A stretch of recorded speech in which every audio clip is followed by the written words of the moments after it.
So, what we're doing now is connecting back up. Welcome to Digitspin Crypto.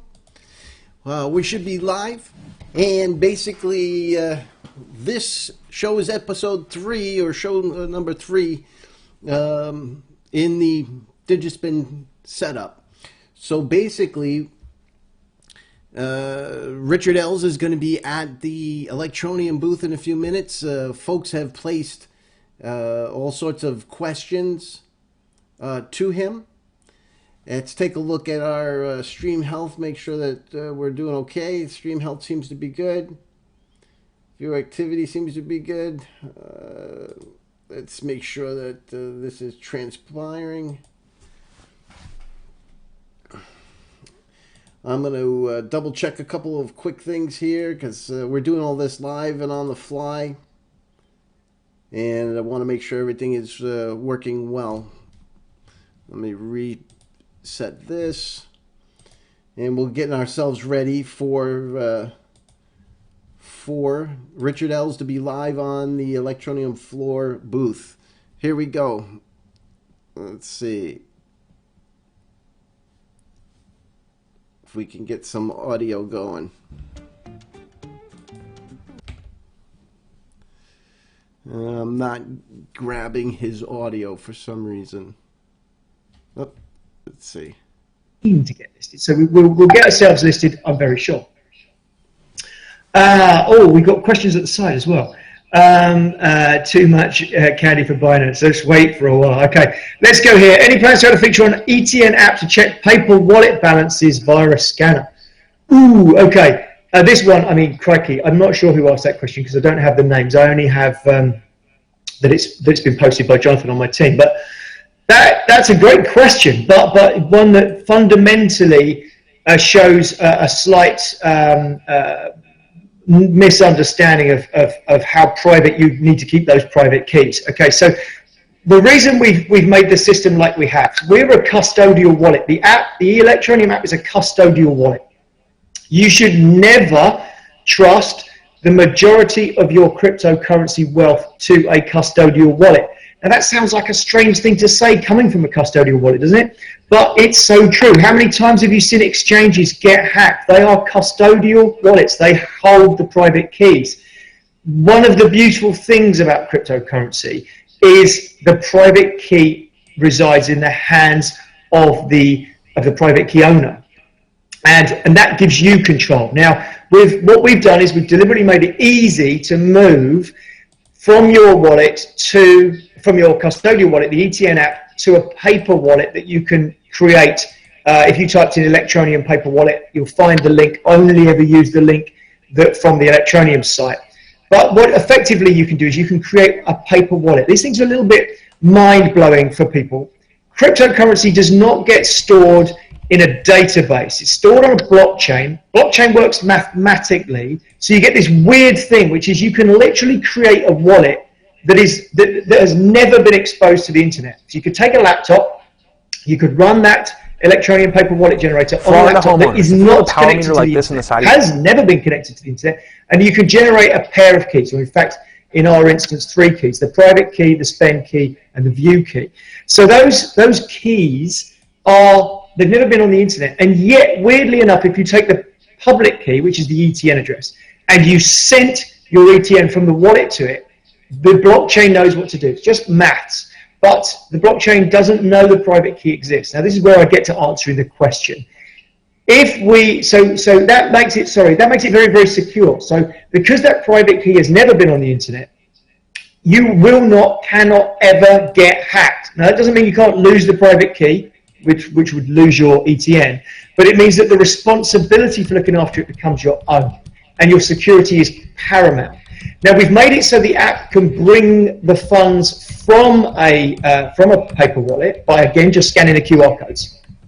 And the reason we've made this whole thing is because we want people to understand in crypto, you should look after your own funds. The bulk of it should not be in the app. The bulk of it should be on your own private keys. Now, listen to this part. If we wrote a system that scanned a paper wallet and told you how much ETN was in there, we would have fundamentally done something bad for security, because we would have asked you to scan into an app onto a phone, which we don't know whether it's got anything side-loaded on the phone. We don't know what else is going on. Then it's going to go through any number of internet service providers, albeit encrypted. You don't want those keys floating around on the internet. So we would never write that. We would never write something to enable you to scan and check the balance, because as far as we're concerned, the moment we've got that private key scanned in and it comes to us, we have access to that private wallet. So you don't want that. So that paper wallet, we scoop it up and we throw it into your custodial wallet for you to do what you want with. But you really don't want to expose private keys to just check a balance. The only time that you could do that is if you're technical enough to use the command line, install a copy of the blockchain and use the command line. Then you could go into the wallet on your own command line interface on your Windows or Linux machine and check the balance yourself. But please, we won't ever write it through the app. Please be very aware of what private keys are and how to keep them safe. Sorry, that was a really long answer, but quite passionate about private keys. Okay, paper wallet done. How has the industry changed in the past 5 years? What do you predict is going to happen? Wow, that's a good question. So what do I predict is going to happen in the next 5 years? Well, you've seen what's happened over the last 5 years yourself, so I don't really need to do too much of a synopsis over what's happened. I mean, crypto's had this massive surge in popularity, although, as I said in my speech, I don't think that necessarily means it's been adopted in terms of actual real world users. A lot of cryptocurrency enthusiast users.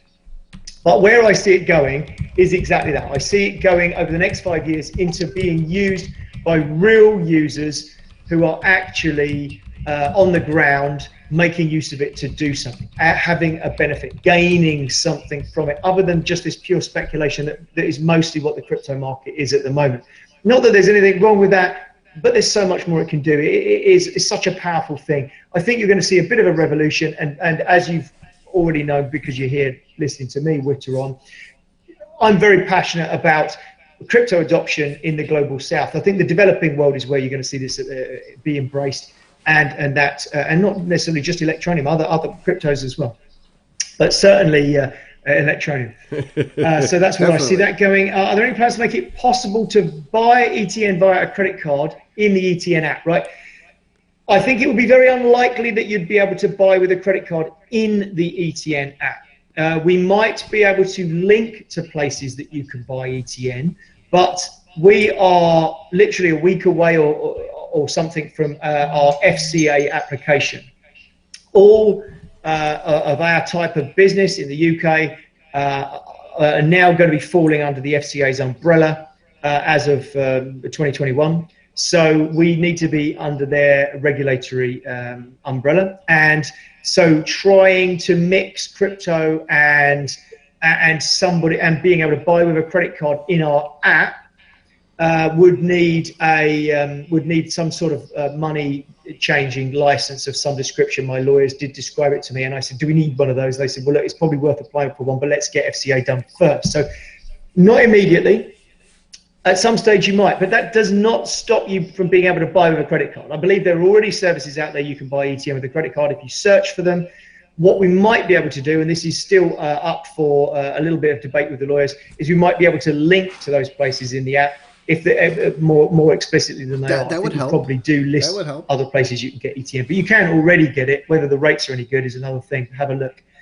But it's on our list. And funnily enough, also we're talking to a couple of people about getting a credit card or debit card, sorry, that you can spend ETN with. So they are works in progress as well. Ooh, that's interesting. Do I need to move my ETN from the app to KuCoin if there is no more cloud mining? Well, that's entirely up to you, what you do with it. If you are going to use it to buy airtime, then you'd need to leave it in the app. If you are a pure speculative holder and you want to sell at the drop of a hat, then perhaps you need to have it on an exchange. However, if you are looking at a more long-term holding of ETN, then you'd really want to get that into a paper wallet and look after the keys well. Is there a possibility of a new reward system? Okay, this leads me on very much. I'm going to cover this in much more detail tomorrow. I've got a talk tomorrow afternoon that is going to be quite short, but it's on the main stage, and I'm going to talk about token economics, specifically with Electroneum, and specifically how we're going to run our system moving into the future, and with regards to our rewards. Of course, we've got reward wallets still sitting there that we are no longer exhausting, so we're not using them, they're going to sit there, but we are going to be making use of them in a way over a much longer period, with a very close eye on token inflation. So come back tomorrow and you'll see the exact answer to that, which I wasn't logged out, but here I am. And what we want to do with the new reward system is not drive end users. End users are going to have to go out there and earn ETN or convince other people to give them ETN. So in other words, if you're a street vendor and you want some ETN, then by all means sell your street vending food to the local people who've got ETN. And if they've got ETN through earning it at any task, then great. There's enough ETN out there now that people can make use of it. We've seen these 270,000 plus transactions that have taken place app to app. People are using ETN now, it's out there. So we are not going to be rewarding to end users unless those end users are maybe doing something to drive adoption. So ambassadors might be getting rewarded in ETN. And also we might be doing some ETN rewards within encouragement of shopkeepers and utility companies or what have you, to drive more adoption of ETN at the back end. Through vendors. But always within our token inflation target, which I'll go into more tomorrow. There you go. Bringing down the emissions. What plans do you have about marketing in Nigeria? Oh, it's a good question. I mean, we don't have any formal advertising marketing, i.e. we're not running in magazines, TV or whatever in Nigeria. We have a great word of mouth network, and sort of from the last question, you get the idea that actually conceptually we've got an ambassador program which is being driven at the moment. You've seen ETN everywhere.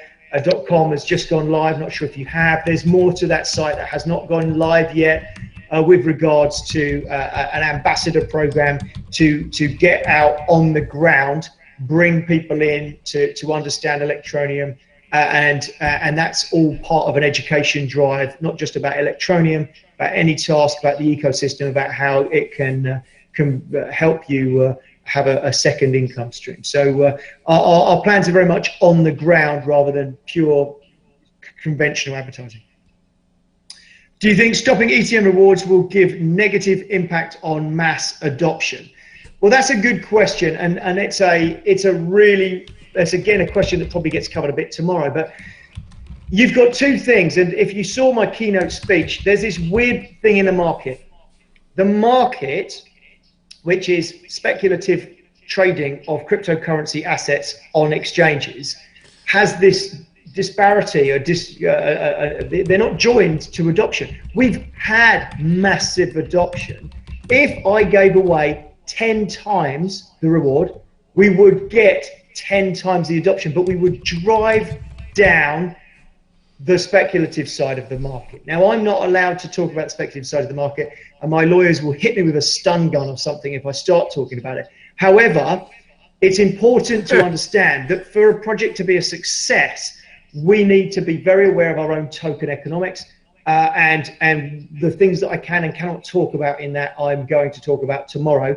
But everybody needs to be aware that we're aware very much of our token economics. So we had to have this inflationary period, so token inflationary, not talking about monetary policy inflation, I'm talking about token inflation.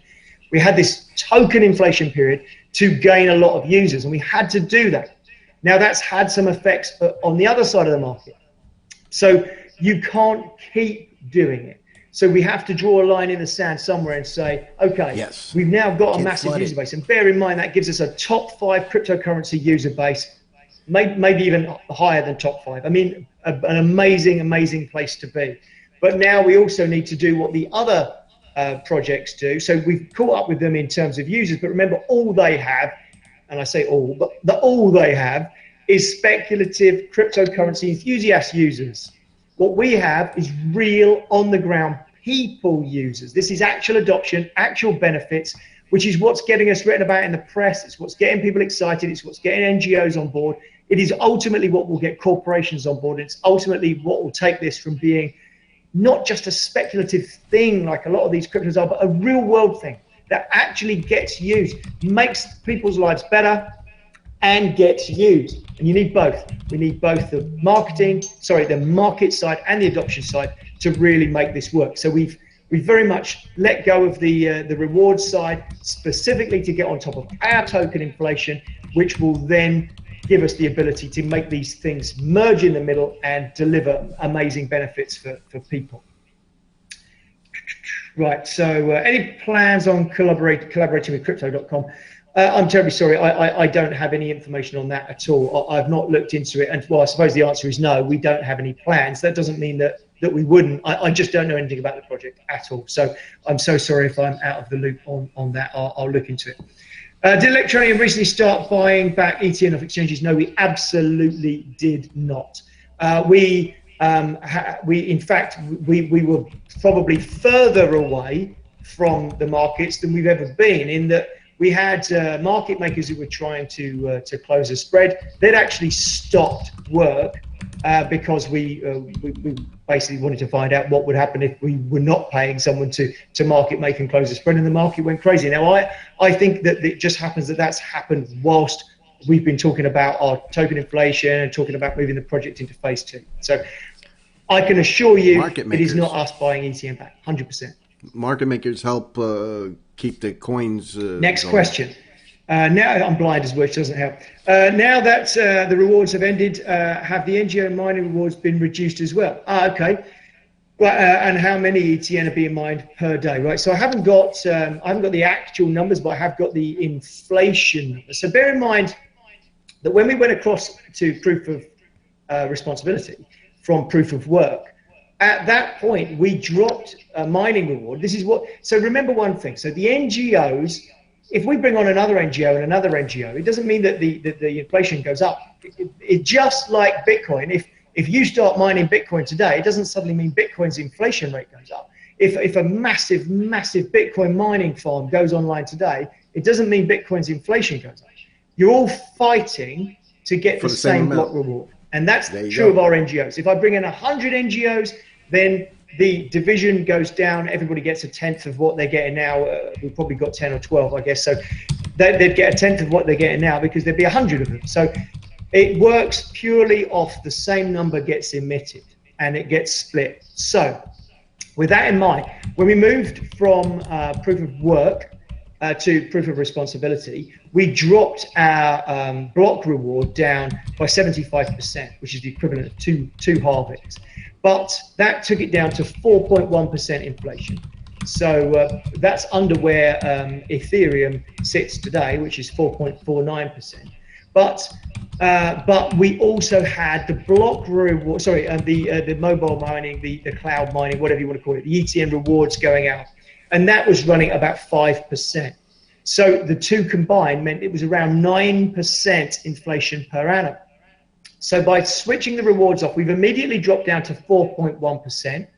But as again, there's another video that I recorded this morning out there that you can see that is me talking loosely about something I'm going to talk about in more detail tomorrow, which is some token economics data. And we are actually going to reduce our block reward to the NGOs in July. The exact change is yet to be confirmed, but what I will say is that it will be at least a 50% reduction. So we are, but perhaps another 75% reduction. So we are very much getting on top of token inflation. Makes the coins more rare. Whilst I haven't got an exact figure, all I can say is that they're the numbers. Yeah, we're talking about. Remember one thing: it's public information. So the amount of block reward is visible on our Block Explorer. Go to blockexplorer.electroneum.com. Every block that gets mined, the number of ETN that gets mined is displayed as a block reward. At the moment, it's probably about 1,700 ETN, I think, every couple of minutes. So imagine we're going to chop that down by at least 50% and possibly by 75% in July. Okay, so that's that one. I'm wondering if he's going. Oh, that doesn't quite make sense. Sorry, I'm going to have to read around that. I'm wondering if he's going to work on getting ETN listed, possibly on Uphold and Cash App. Jack Dorsey would be receptive. I'm so sorry, I don't have any information on that at all. So I'm not going to answer that one at the moment, I'm afraid. Would Electroneum ever consider lowering the total max supply from 21 billion down to 18 billion? I just don't think that there's any point in messing around with those figures. People have talked to me about doing something called a coin burn. Number one, I don't think my lawyers would like it, but I don't think the market would either. I mean, we've shown that we're responsible. No. If you look at projects that have done coin burns, I hate coin burns personally. I think they are just pure the market. They're not anything about adoption. They're not about real world users. They are purely about one thing, and that's ramping something, nearly always for the gain of the people who own it or make it. I don't like them. Stella did one in this sort of attempt to make things fly. Look, I don't like them personally, so I wouldn't be doing a coin burn. I wouldn't be changing total supply. I don't think you need to do those things. If you're going to have something that is mass adopted and you have a pledge to keep the token economics correct, then I actually think that you're in a far stronger position. Look at the likes of Ripple. Ripple's the third biggest cryptocurrency by market capitalization on the planet. And there's oodles of the stuff, absolute oodles of it. So much it's ridiculous, mind-blowing. So I think that perhaps the answer to the question would be no, I wouldn't consider it. But more important than that question, I think, at least, is rather than would you ever consider reducing it, I think it's more important to also say I would never consider increasing it either. That's a more important question, because increasing it is inflationary within the token economics. And I appreciate that decreasing it is deflationary, so I understand why the question was asked. Right, okay, let's have a look at the next one. Ledger support. Have we got a release date? Is Electroneum going to be available on Ledger Live? Okay, well, the second part, so Ledger Live, there are two different things. So you've got the Ledger official store and you've got Ledger Live. Ledger Live doesn't have privacy coins. We have still kept the stealth address part. Whilst we've chopped loads of privacy stuff out of Electroneum, we've kept the stealth address. We've done it for a very specific reason. We do not like the idea of us empowering someone, enabling them to earn a little bit more in their life. And let's say they've managed to earn $20. When they go to that street vendor and buy something for 30 cents, that street vendor now could look in a non-privacy and non-stealth address-based blockchain. They could look and go, aha, that guy's got $20 or $200 worth of cryptocurrency. I'm going to get someone to go around there and bang him over the head and force him to put his PIN number in or whatever. It's an ugly thing, but it's very, very real. We're talking about places in some cases that are quite lawless, and certainly the developing world. I would much rather keep people safe and keep behind the stealth address. So whilst we've cut out the stuff to do with mixing and to do with trying to hide how much is being transferred, all I'm trying to do is make sure that stealth addresses keep people's balance, their total holdings from prying eyes. So, sorry, just waiting for it to open. So Ledger Live doesn't support privacy coins, so it doesn't support Monero, doesn't support Zcash or other privacy-based coins. So, but we are so Ledger works. You can download it right now from our GitHub and install it on Ledger device, and it's quite funky, I might say. So well done to Andre and Chris Harrison for developing that. There are team guys that are fabulous from the blockchain team. They've built it, and it's with Ledger to actually review. Now, once it gets reviewed, then it will go into the official Ledger store where you can download it from there. They've said to us that the reviews are way behind time. They're short-staffed. This pandemic has hit them as well. I don't have a time for it, I'm afraid, but it's in the queue, so it's been developed. It's out there, so it's usable. So we've got something for Ledger. Okay. Well, funnily enough, I've answered this question. I think in the rest of them. So if people have been around, they would have heard this. What will you be doing with the remaining ETN previously reserved for ETN rewards? And I've covered that already. We will be using it over a much longer time.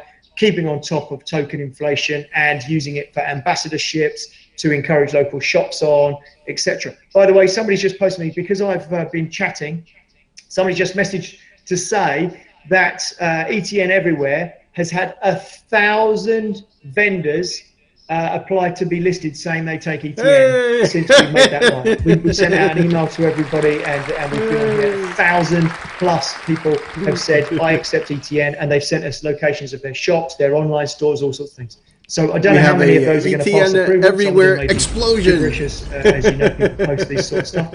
But there's got to be a few more hundred in there, I would have thought. Right, okay, so can Electroneum blockchain handle a large increase in transaction? How strong is the network? Well, this is one of the greatest things about what we did with proof of responsibility. One of the things I think that is a misapprehension or some sort of people don't quite fully understand about some of the other projects. So if we pick a project that everybody knows, Bitcoin, and you see these vast amounts of electricity being used, we're pretty much based around ethics. We're a very ethical company, and we're very much passionate about making the world a better place. So we couldn't really endorse the way our own blockchain works on proof of work.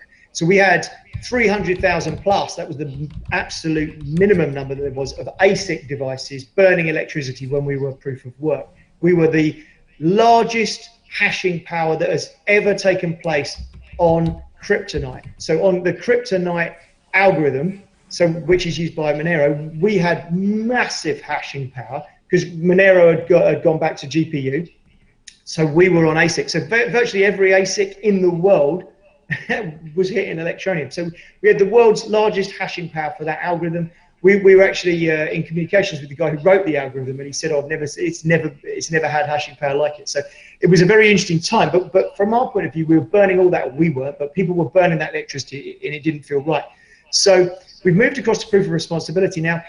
None of those things have anything to do with the number of transactions you can use. So it doesn't matter if there is one, well, it doesn't matter if there's one, but it doesn't matter if there's a handful of Bitcoin miners, 5 in the world, or there are 500,000. Doesn't make any difference to the number of transactions Bitcoin can handle, and it makes no difference to us either.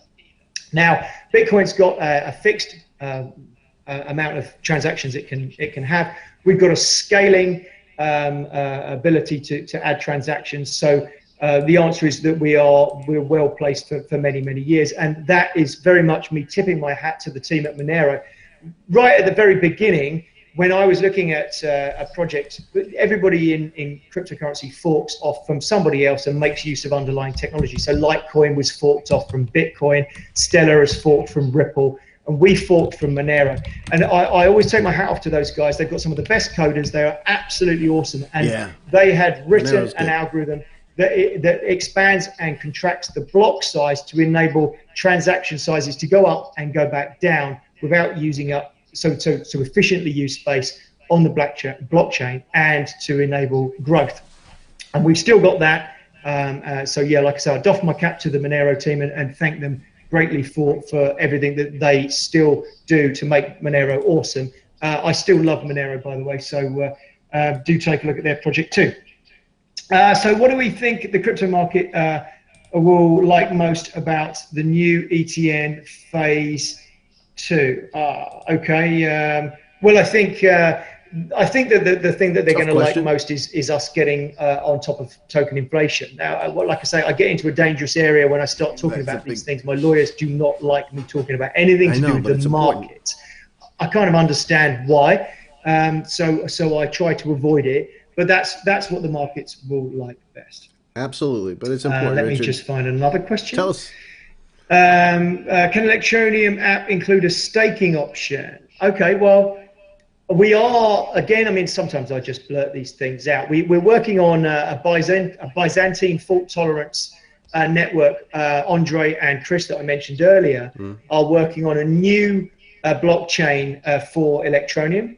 There are many reasons that we want to do it. Partly, at the moment, we have, you hear me talk about this sort of centralized aspect and decentralized aspect.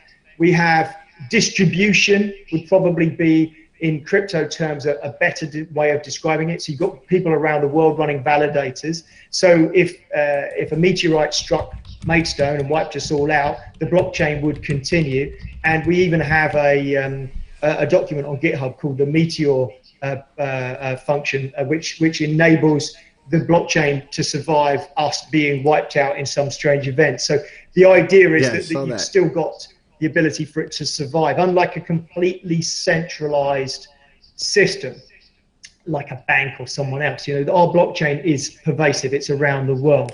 Yeah, but we would very much like to be utterly decentralized with the same level of safety that we have now. So bear in mind that we cannot be 51% attacked. There were all sorts of nasty things going on in the world when we moved, or there still are, when we moved across to proof of responsibility. And part of the reason we sat there with this moderator layer and put in a definite centralized layer, we put that layer in for protection of our users. If you saw Ethereum Classic get its 51% attack, there are 51% attacks going on all over the marketplace. There are spam attacks. There are all sorts of things that go on in blockchain. It's still the Wild West.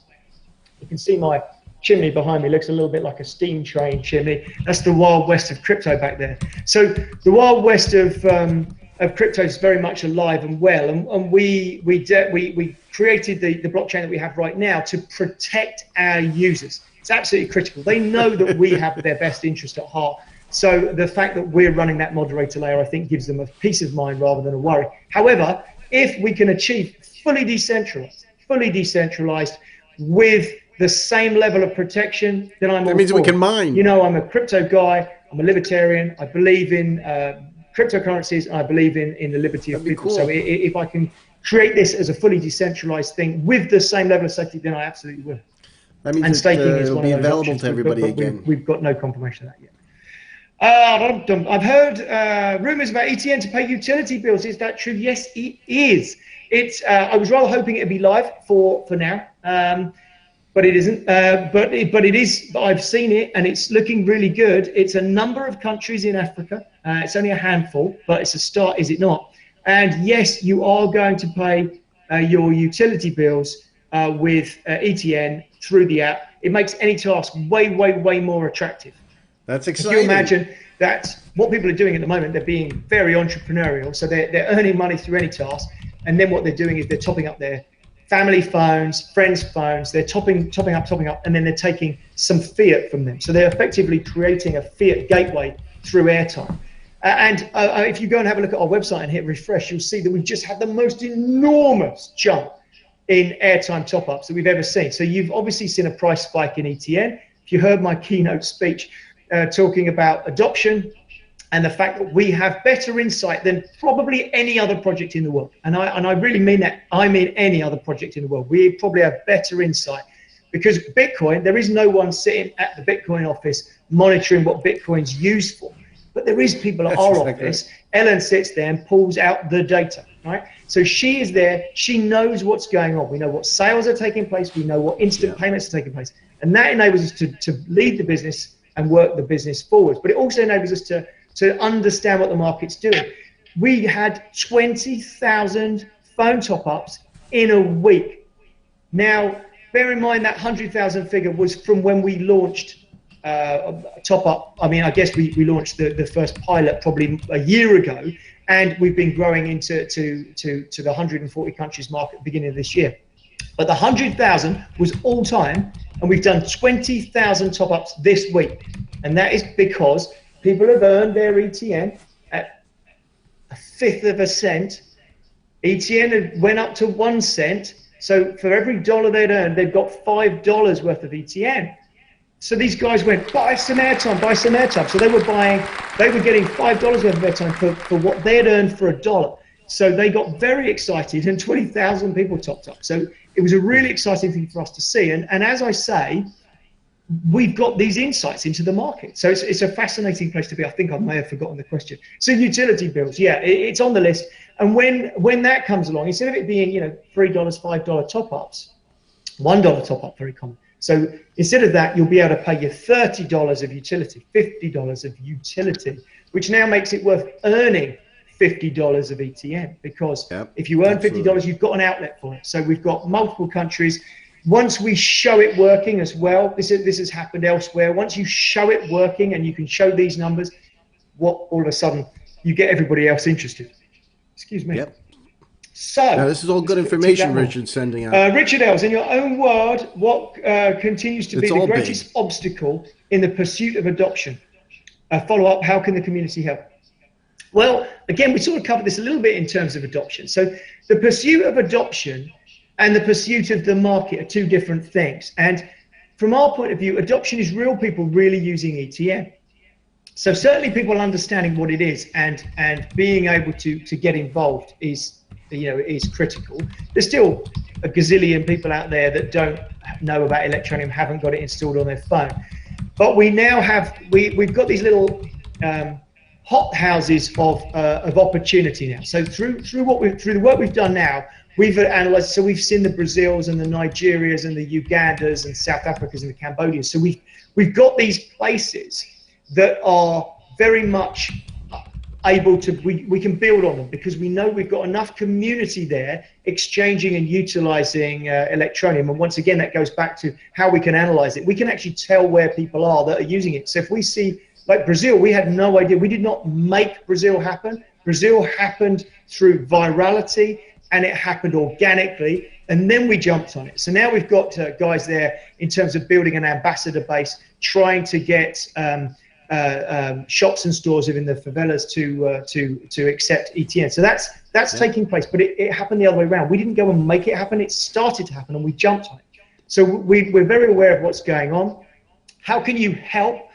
Well, I guess ultimately anybody that's out there, in the developing world that, I say developing world, I mean, for, the global south, let's not call it developing world, because I find that perhaps a little condescending, but in the global south, there is a huge movement towards all things new. So bring Electroneum to people's lives. Let's get people earning it. Let's get people listing their skills on any task. We've had more than, how many people have listed on any task? Just had a huge number of people. I mean, I think we're getting new tasks being listed on any task every couple of minutes, or a couple every minute or something going on now. We've just been told we've been absolutely swamped with new tasks, which is interesting.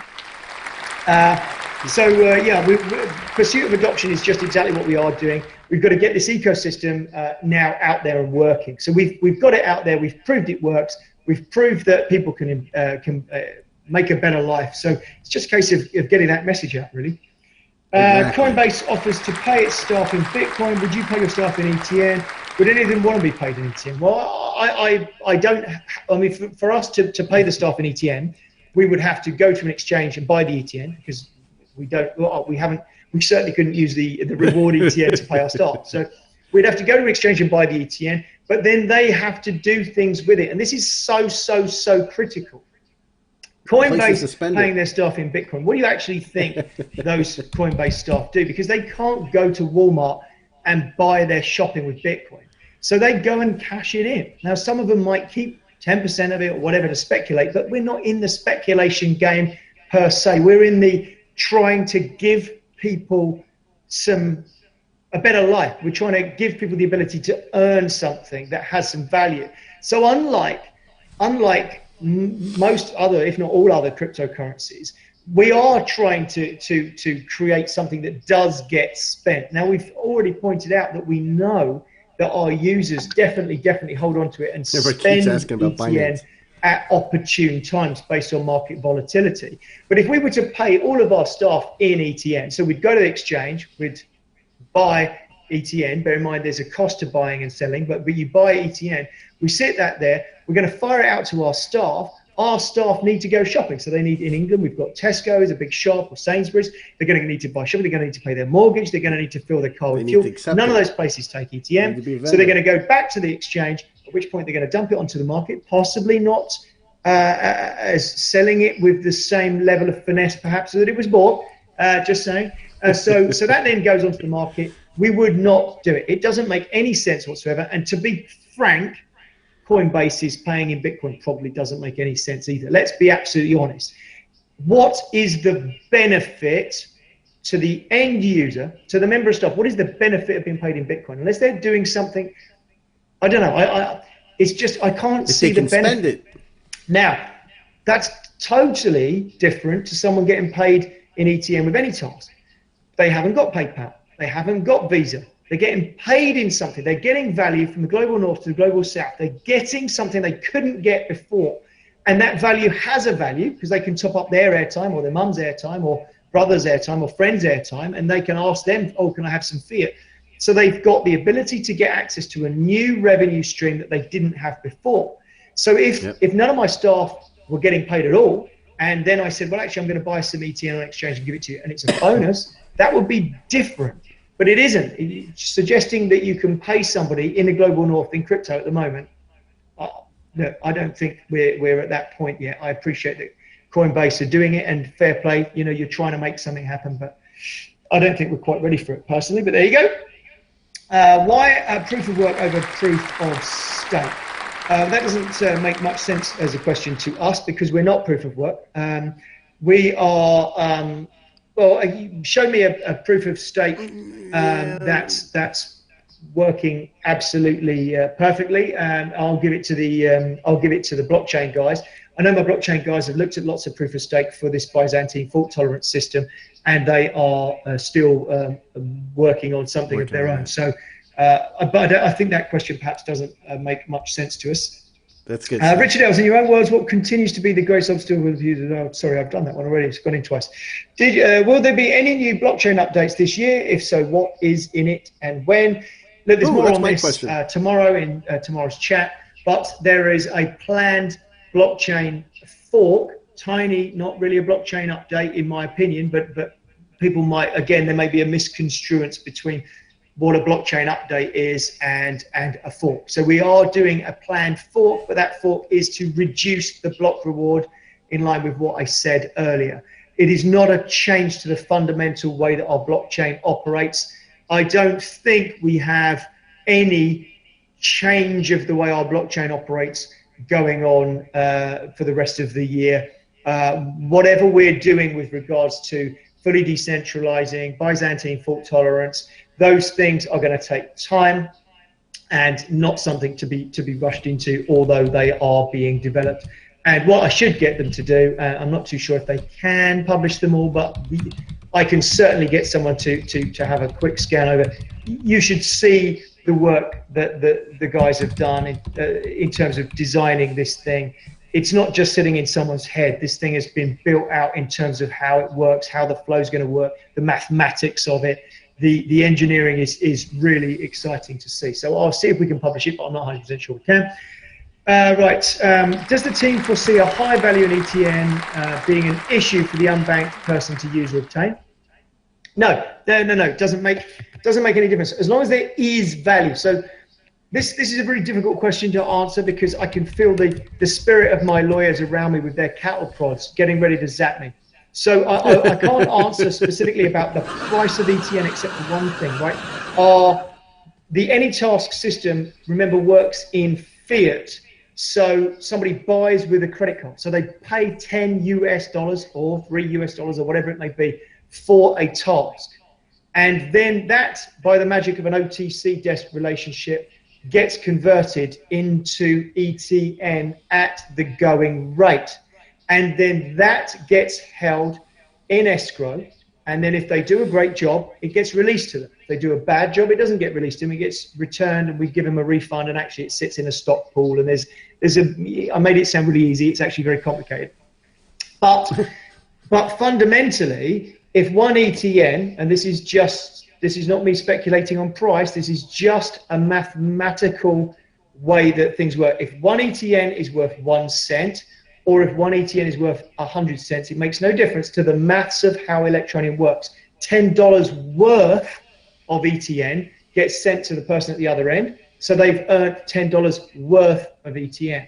If that person then buys something, they would be buying it at $1 worth or whatever of ETN. So the underlying value of the asset of Electroneum matters, but it matters in a way that it doesn't matter whether it's high or whether it's low particularly, but it does matter to the end user. I can tell you this, it does matter to the end user what the price is. And we say that because we see these massive spikes in use when the price has, because we've got volatility, when the price is spiking upwards, we see massive more use than when the price is spiking down. So that's as close to an answer as I can probably give without getting zapped by the cat. Boy, he's banging these questions out left and right. Going about inviting new NGOs? So, I mean, what we would really dearly like to do is get one or two of the massive NGOs on board publicly. We are in discussions. You saw us take on David Ball as an advisor. Oh, perhaps you did. Anyway, we've got the ex-CEO of UNICEF is on board the Electroneum project as an advisor. He likes what we're doing as a project. NGOs run like super tankers. They take a long time to turn, and we're in discussion with a few. So look, you're going to see hopefully us move in that direction. Meanwhile, etndonate.com just went live. Go and have a look at that as well. This is somewhere for NGOs to showcase and to accept ETN donations. They are not intrinsically linked in any way. Our validators are our validators, and ETN donate is ETN donate. There may be some crossover, but you don't have to be a validator to be on ETN donate, and you don't have to be on ETN donate if you're a validator. But from our point of view as a project, it would be important to us, and we're a whisker off this, I think, to get bigger, extremely well-known, household name NGOs involved in the project. That'd just be great, wouldn't it? So we're going about it. This is how are we going about. You see the people we've brought on board, and etc.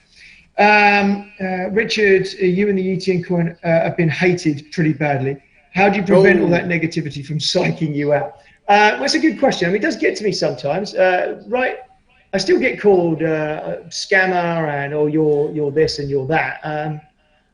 It's not particularly pleasant, but that's just the internet, I guess. I've got a pretty thick skin, and I really strongly believe in what we're doing. And what's really great is that when you look at who we've influenced and the people that come in to what we're doing and genuinely see what we're doing, because it's starting to eke out into the public. So you're starting to see case studies from any task, and we're going to be able to go off to find out the people that are the biggest app-to-app users, and we're going to be able to interview them and get them out there. We are making a difference to people's lives. And so to be able to get up in the morning, I mean, I've got other businesses, and I've done very well financially, so I've been very lucky, very privileged in my life. That's the IT game, I guess. But I've never been able to get up with those other businesses in the morning and go, I'm making the world a better place. And with this, I am. And we all are. Everyone in the Electroneum community is making the world a better place. There are people that are earning more than they've ever been able to earn. They are getting a second income stream that makes a massive difference to their lives. So that's how I get through it. I get through it because people go mad. It's up to them. But we're doing something good, and that's how I get through it. Are there any plans to add other coins into the instant payment network? Well, that, again, really interesting question. And comes down a little bit to development time. We've got so much stuff to develop yet. I like the idea. The lawyers don't like the idea, but I really like the idea. The concept of being able to atomic swap, the concept of being able to use multiple coins. You already know, I'm a fan of other projects, and I would love to get some other projects into any task, so you can get paid out in a chosen crypto. There are lots of things I would like to do, but liking to do and being able to get them done in terms of time is two different things. We're going to focus on Electroneum first. It's absolutely critical that we get that where we want it first. And then, because I have absolutely no doubt that we're going to get the adoption and the reach that we all have always talked about, we will, hopefully then be able to expand out and bring in other projects that add benefit. Remember, it's got to add benefit. It's not about speculation. Even when I talk about atomic swaps and everything else, I'm not talking about atomic swaps for the sake of being able to go in and create a speculative market. That's not what I'm trying to do. I'm trying to help that man on the end of the person who is at the end of this, real world users. Now, in my opinion, the cryptocurrency projects that are going to be massive are people like us who have real world users and who focus on that journey of real world users.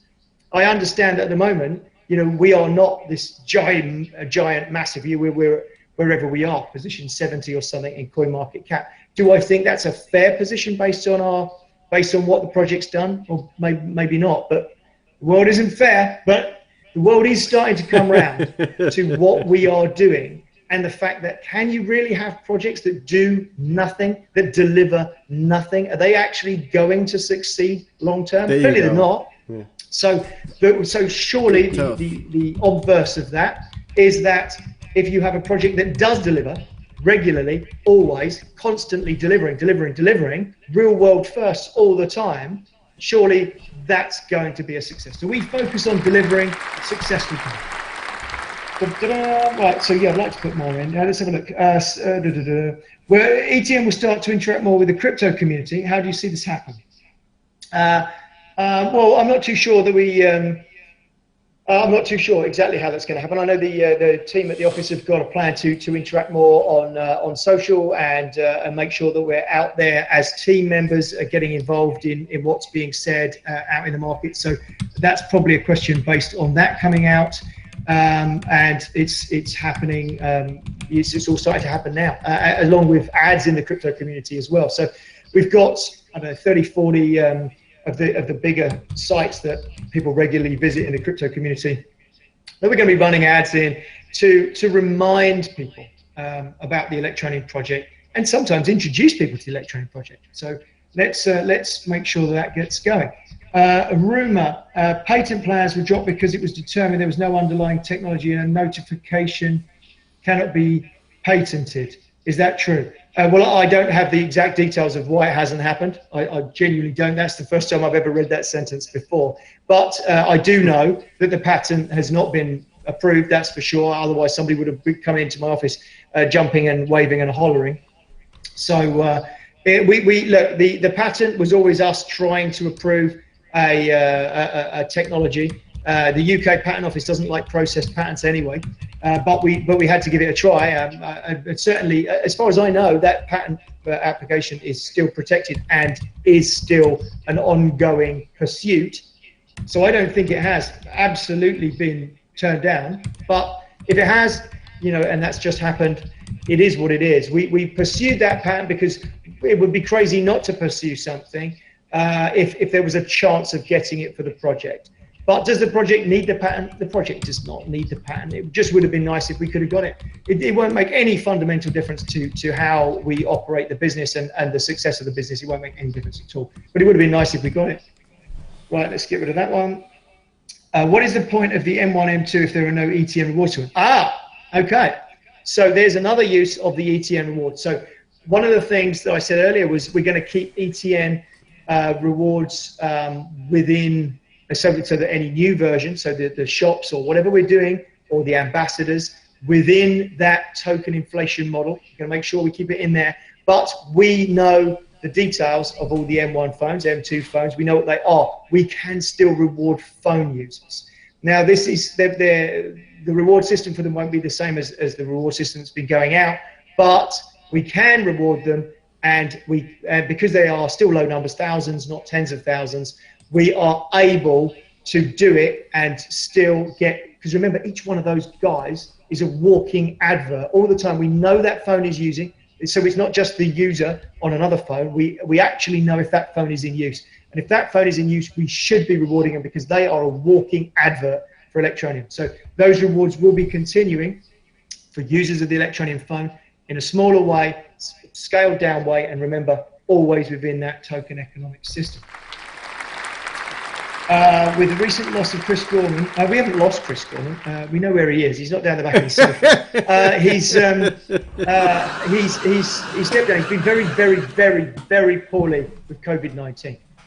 He is recovering. He's fine. He's going to make it. I say fine. He's still very poorly. He's in the middle of a recovery.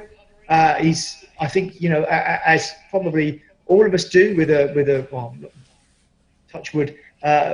We don't have them, but with near-death experiences, you have to start thinking, hang on a minute, I'm dedicating vast amounts of my time to X, should I be spending more time with my family or whatever? He is still a massive advocate of ETN, still there for us, still introducing us to people. He's still there, but he's not going to be doing 40 hours a week for Electroneum or whatever. And the doors are all very much still open. We've got other business developers, and we're still moving forwards in that sphere. But please don't think that Chris Gorman is gone and he's not talking to ETN anymore. That's absolutely not the case. I literally spoke to him just before this, and he said, good luck with everything. Hope it's going to go well. So Chris is going to get better. So our love to Chris and his family. Hope you recover very, very soon. And but don't think that he's left the project. He hasn't. He's just stepped away because he needs to spend a bit more time with his family and recover. And frankly, we will wish him very well with that. Would it be possible to buy ETN through the app? Get better. Again, that comes down. That's a lawyer question. I mean, I really wanted that right from the beginning, but you understand again that functionality really only applies to the global north, who have a way to pay. So be it Visa card or what have you. Then you get into the realms of, if we're accepting that, then suddenly we need to be an exchange, which we don't really want to be. So would we then have the ability to have exchanges that accept cards or whatever, or OTC desks that accept cards, log into the app via some sort of API? Maybe, but it sounds like a lot of work. Would we have a list of places you can go and buy? Yeah, that's probably where we'll be. Needs less regulation, less problematic for us. And there is a genuine reason for it as well, outside of speculation. If you're buying ETN to send to someone, because you're trying to remit value around the world to someone who hasn't got a bank account, then you've got to be able to buy some, right? So look, I'd like the idea of it, but I don't think you're going to see it anytime soon. Do you believe that in order to stay relevant in this crazy crypto space, you need to have price action? That sounds like one of those questions that I definitely can't answer very easily. Price action means I'm talking about our price, whether it be going up or going down. What I can say, fairly safely, I say, I don't know how safe it is, but what I can say is this: we're dealing with corporates, and bear in mind, again, I just want to throw this back out there. We're the first cryptocurrency ever in the history of the world to actually work directly with an MNO. So a mobile network operator, a massive mobile network operator in Southeast Asia. You already know the name. These guys, this is the first time it's happened. So Bitcoin hasn't done it, Ethereum hasn't done it, Stellar hasn't done it, Neo hasn't done it, Tron hasn't done it, Dash hasn't done it, Monero hasn't done it. Nobody's worked with a mobile network operator directly. So we've broken new ground by doing this. And what you do know is this, and I want you just always, whenever you're in a negotiation in business, you always have to turn the chessboard around and think, okay, if I was on the other side, what do I want to see? How am I going to play? And that's how all negotiations take place. But think about this, flip the chessboard around for a second and be that corporate, be that utility company, be whoever it is accepting ETN. Now, if you have an asset and you can draw a line through a graph, and so you're going to be accepting this asset, and this is again me not talking specifically about ETN, I'm just talking about anything.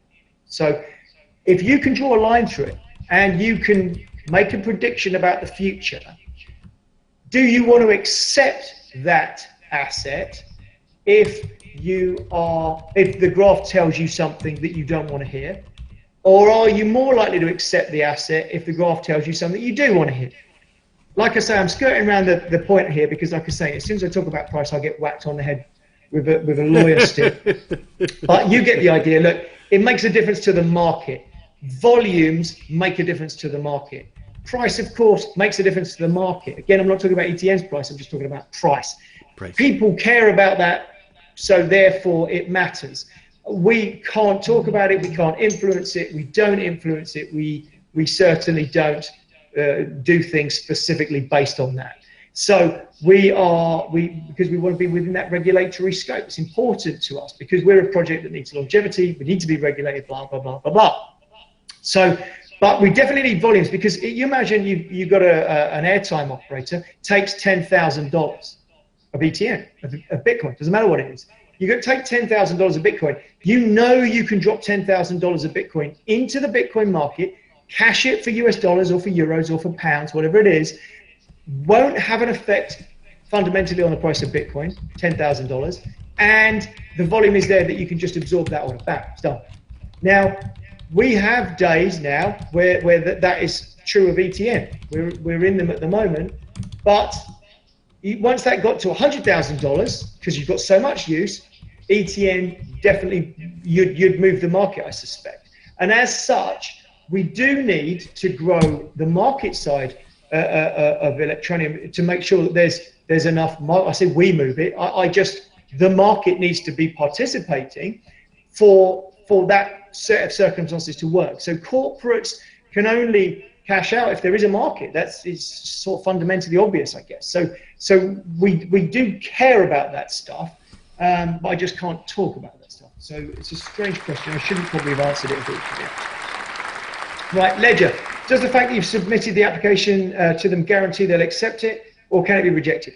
It won't be rejected. No. It might be that they find bugs or what have you. I mean, their team are great coders. Our team are great coders too. But if anybody's ever written software, it's very, very unusual to write something and not find something that you go, oh, actually, you should just do this.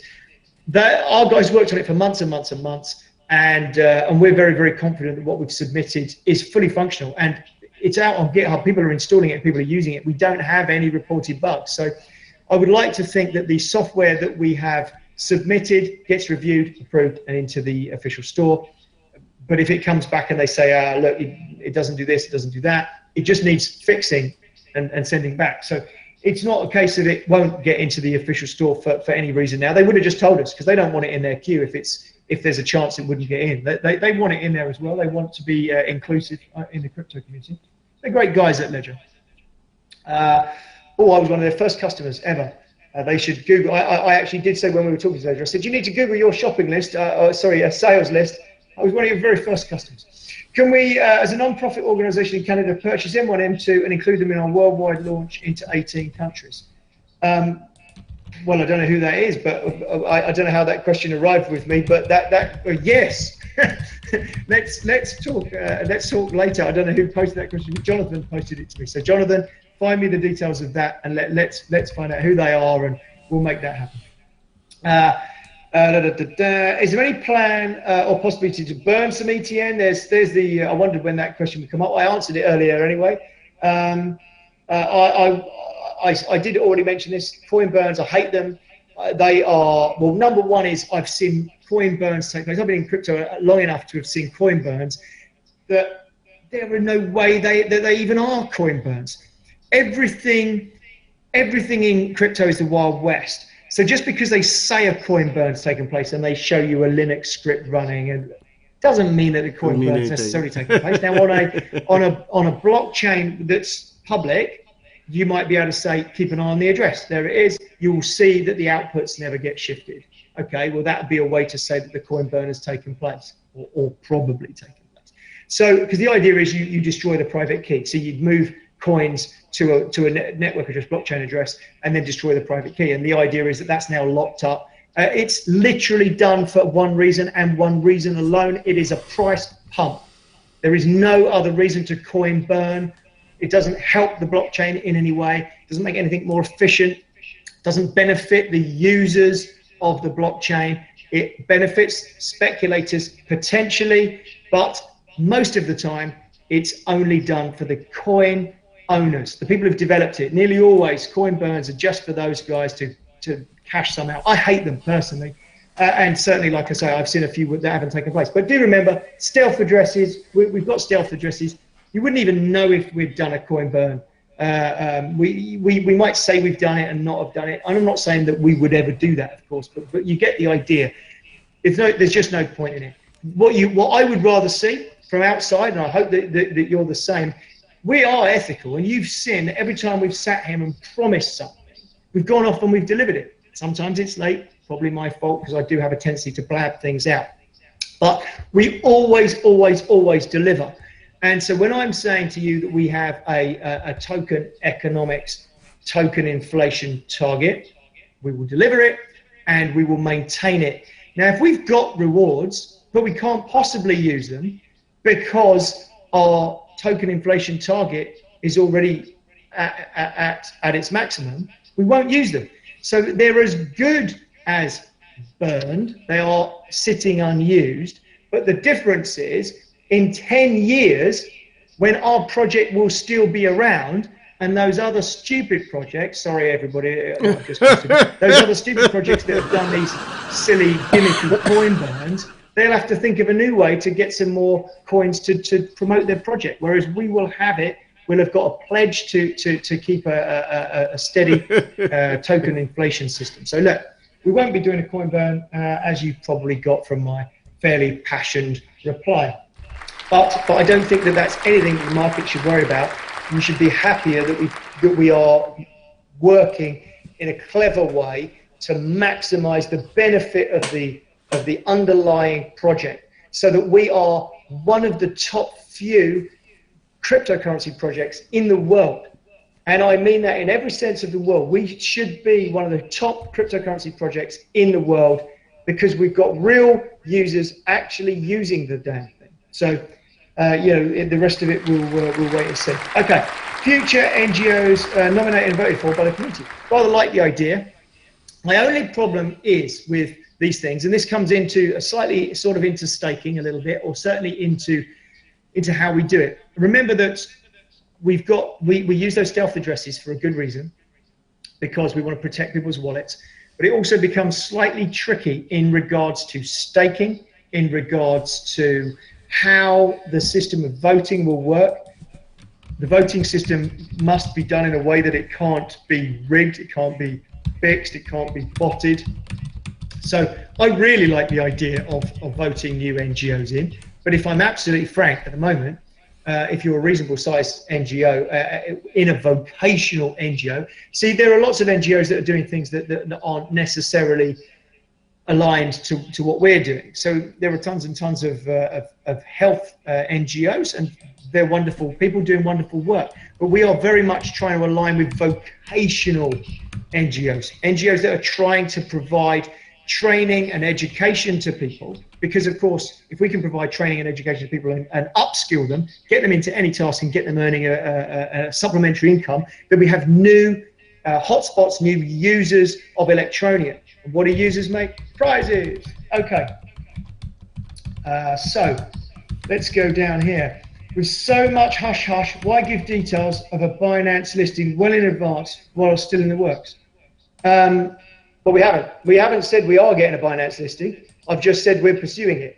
This is again, these things go out there as if Binance listing is coming. This is really, really important to think that if we just suddenly listed on Binance tomorrow, that does not necessarily mean anything. We might not see whatever it is you want to see. Sure, it's going to introduce us to a few new users, but bear in mind they're predominantly an Asian exchange. And if we're starting to advertise around in Asia, they could go to Huobi, they can go to KuCoin, pretty good Asian exchanges. So those users still have access to Electroneum. I don't doubt that getting onto Binance will be a good thing for us, but I don't think people seem to have this impression that Binance is the only thing. Like, drop everything else, doesn't matter about anything else. Forget top ups, doesn't matter about any of that stuff. Real world, just don't care. Binance, just get us on Binance. People need to calm down about Binance. We'll get them, we will get on there. Remember, volumes. All Binance want to do, they're a business, they want to make money. Of course they do. That's what businesses do. So if they want to make money, how are they going to make money if our volumes are low? You've just started to see us turning that corner. As volumes come, they will want us. Remember that we've gone through the voting system before, not got anywhere. And they haven't done that because they're venomous towards us. They've done it because they've gone, there's no money. The super chat. Pick the projects that have got the money. And that's, I have no doubt. They're great guys at Binance. They know what they're doing. Okay, let's have a look. What other utilities can we expect in the future? Well, that comes down to our business development team and who we can get on board. We know we've got some electricity utilities. Partly it comes down to whether the utility companies, of course, have APIs available. If they can be remotely topped up. So in other words, you know, you go to a lot of utility companies and they don't work that way. They've got a system in place in shops or whatever, but they don't have an open access API. So some utility companies can be topped up, some cannot be topped up. And it's just a case of once we've got the ones working that we have and we can demo it, we can give data out, we can say how many top-ups we've had in which regions, then we'll reach out to other utilities within those regions, whether it be water or what have you, and off we'll go. Do you know what? It's quite weird talking to my laptop. Wouldn't it be strange if actually I'm disconnected and it's just me on the screen and there is nobody there? Hello, hopefully you're there. Any plans for the instant payment system to make it really instant, not just instant? Yes, yes, yes, yes, absolutely yes.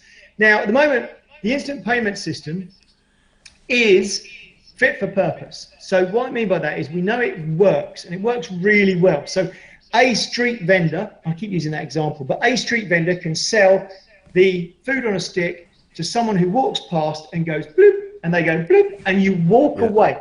Within 20 seconds, it's done, and you've walked away with your food on a stick.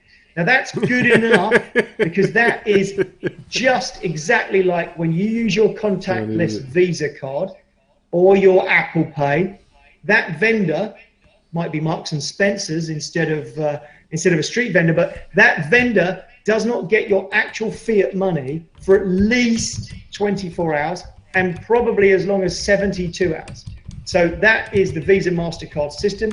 It's cumbersome, but they have the instant contactless. But it's not instant transfer of money, it's just instant notification.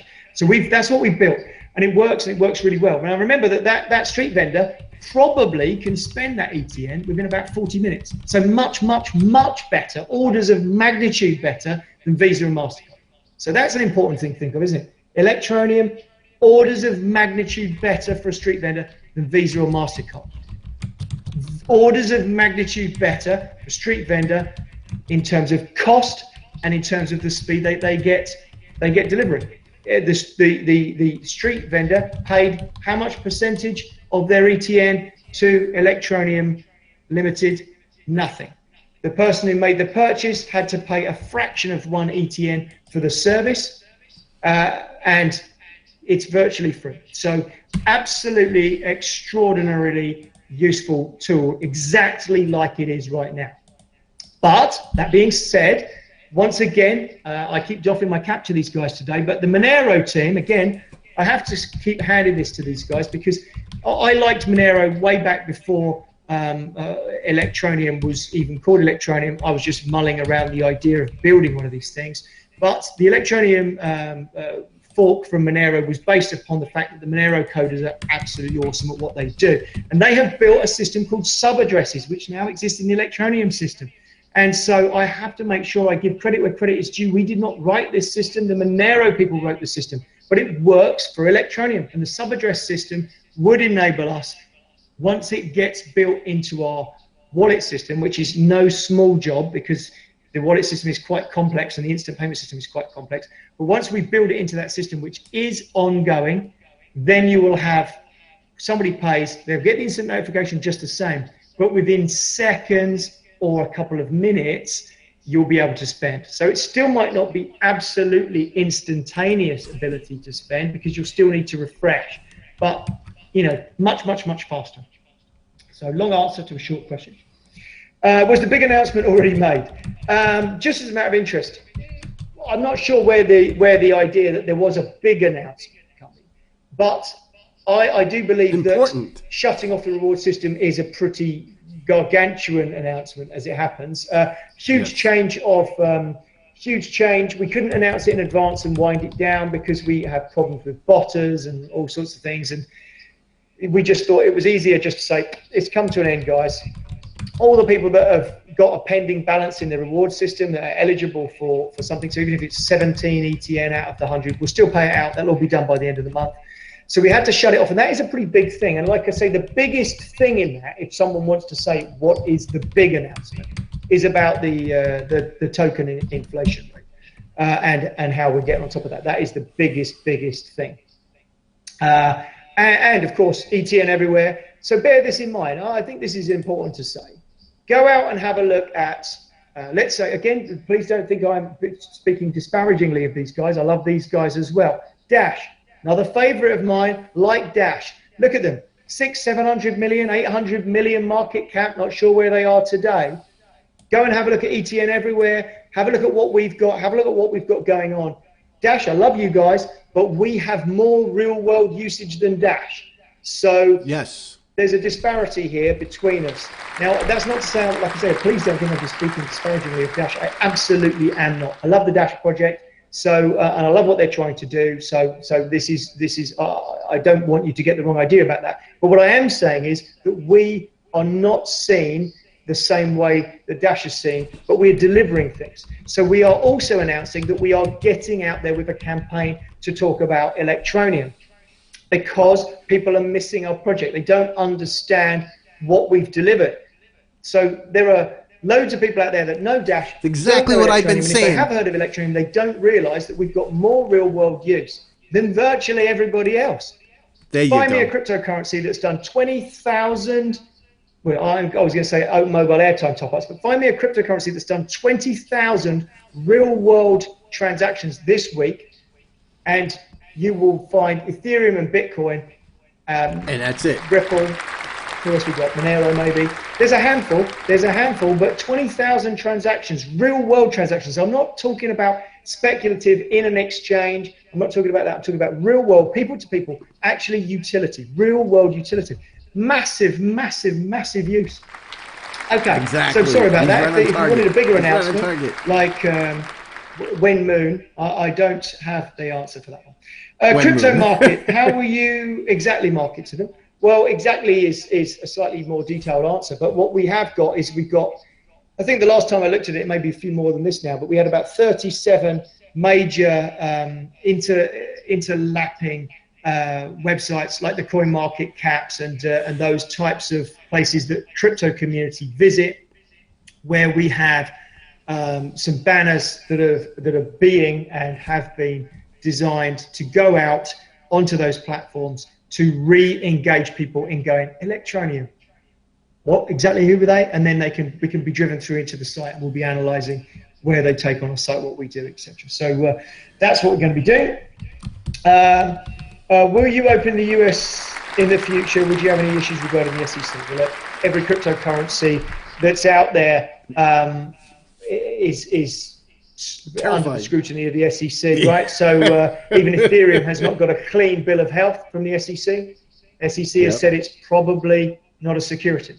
Well, that's not a clean bill of health from the SEC. It's just a probably they're not. So all cryptocurrencies are under that sort of SEC glare. So look, I don't know where we're at. We've got US lawyers trying to work on that, so I really don't want to get involved in talking about that in case the US lawyers freak out, much like my British lawyers will do. Right, do you fear losing any users by stopping rules? Of course we will. We're going to lose some users. But are those users important to the project? Now, whenever you give away something, and I'm going to give an example.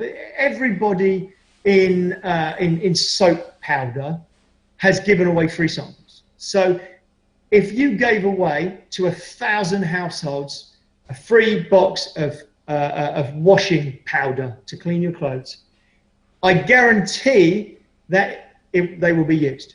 Now, if you gave another box the next month, I guarantee they'll get used. Now, you could do that every month for 12 months. Now, on the 13th month, if you do not give away the boxes, are you going to lose users in that housing estate? You are.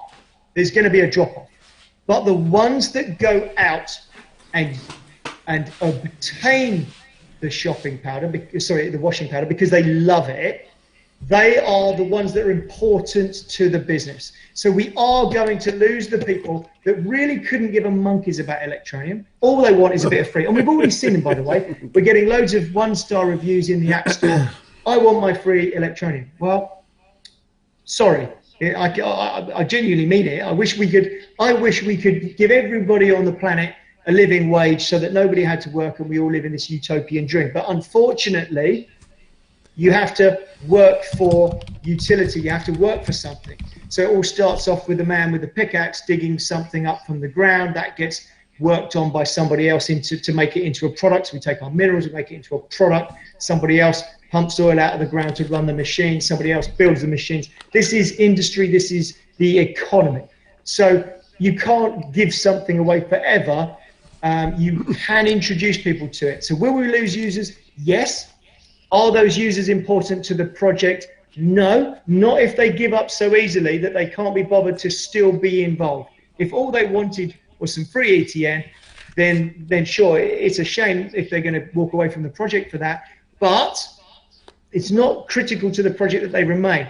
What's critical to the project? Remember that the 270,000 people that are doing app-to-app transactions, using it. Some of those have been pure ETN rewards moving around. But remember that some of those wallets didn't have any until the ETN arrived. They've now got it. They never got, well, they might have had a few rewards, but the numbers of users moving this stuff around, you're not going to lose them all. You're still going to have them. And the people that are still in, the people that are on any task, we've now got thousands and thousands. We've got at least 4,000 tasks, I think. There's 3,500 that are live. There are thousands that have been applied for. Lots of them get rejected. We reject about 50% of the tasks that get listed actually because they're gibberish. Oh, sorry if I've offended anyone who listed a task that got rejected. Sometimes they're not gibberish. Sometimes they're just something that we can't really list, like buying other cryptocurrencies or whatever. But generally speaking, the people in ETN that are using it are the ones that are the critical ones. So again, long answer. I don't know how long I've got to go. I'm actually quite enjoying it. Right. What made you decide to remove the rewards? It was time. We knew we had to play catch up. We got to 100,000 top-ups, and we thought, well, that's pretty much the golden number. You know, we've broken into the realms. We've broken into the realms of the massive cryptocurrency. We were top 5 cryptocurrency. It's amazing to say. So we set off 2017 up against people that have been in the market for years and years, and we've caught up with them. We have more real-world use than virtually every other cryptocurrency outside the top 5. We are massively smashing it. So we said, okay, but we need that market depth, we need market volumes, we need all those things that, again, I can't really talk about, but we need both sides of this equation to work, and we've always known that, but we had to play catch up first. So the catch up has been played. Now it's time for us to re-embrace the crypto community and make sure that the vehicle is fit for purpose for those corporates to make use of it and want to embrace it. Because there are now enough people out there moving this around that it's attractive for them. Exactly. What have we got now?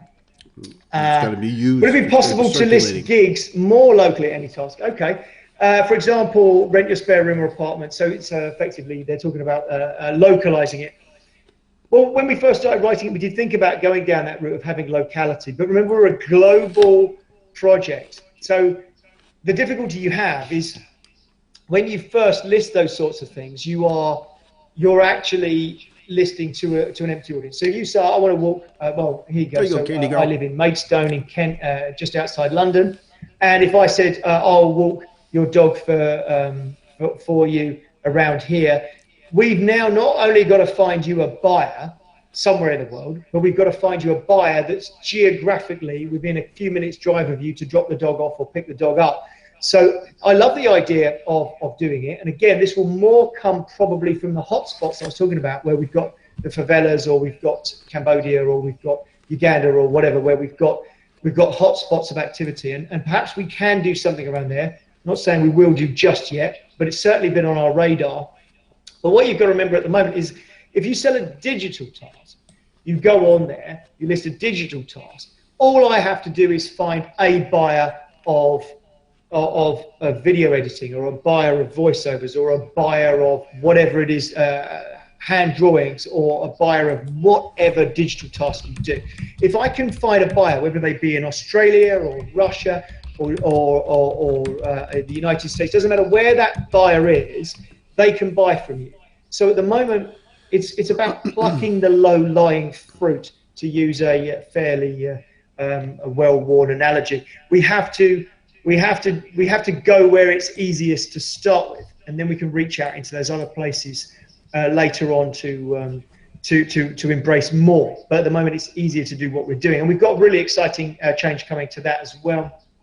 Again, I probably should not blab it in the middle of this, but we've got a gift card system coming in the next week or so for any task, which enables us to get into to digital agencies and other places that are, we've gone out in the first round, we have engaged some, we know who we've engaged, we know who we haven't engaged. The ones that we haven't engaged, we're going to actually, against that free sample through the door, we're going to be able to be giving them some purchasing power to hook them into using the platform. Because remember, we have to try and poach them from someone. I'm not going to use a name, but you probably know who it is. We've got to poach their use as a buyer from one platform onto another. Now, there's good reasons to use us, because largely the same services are available, often cheaper. But at the moment, there's still loads of tasks that haven't been reviewed yet, etc. So we really need to get more and more users in, and we've got a gift card system coming, so it enables us to do that.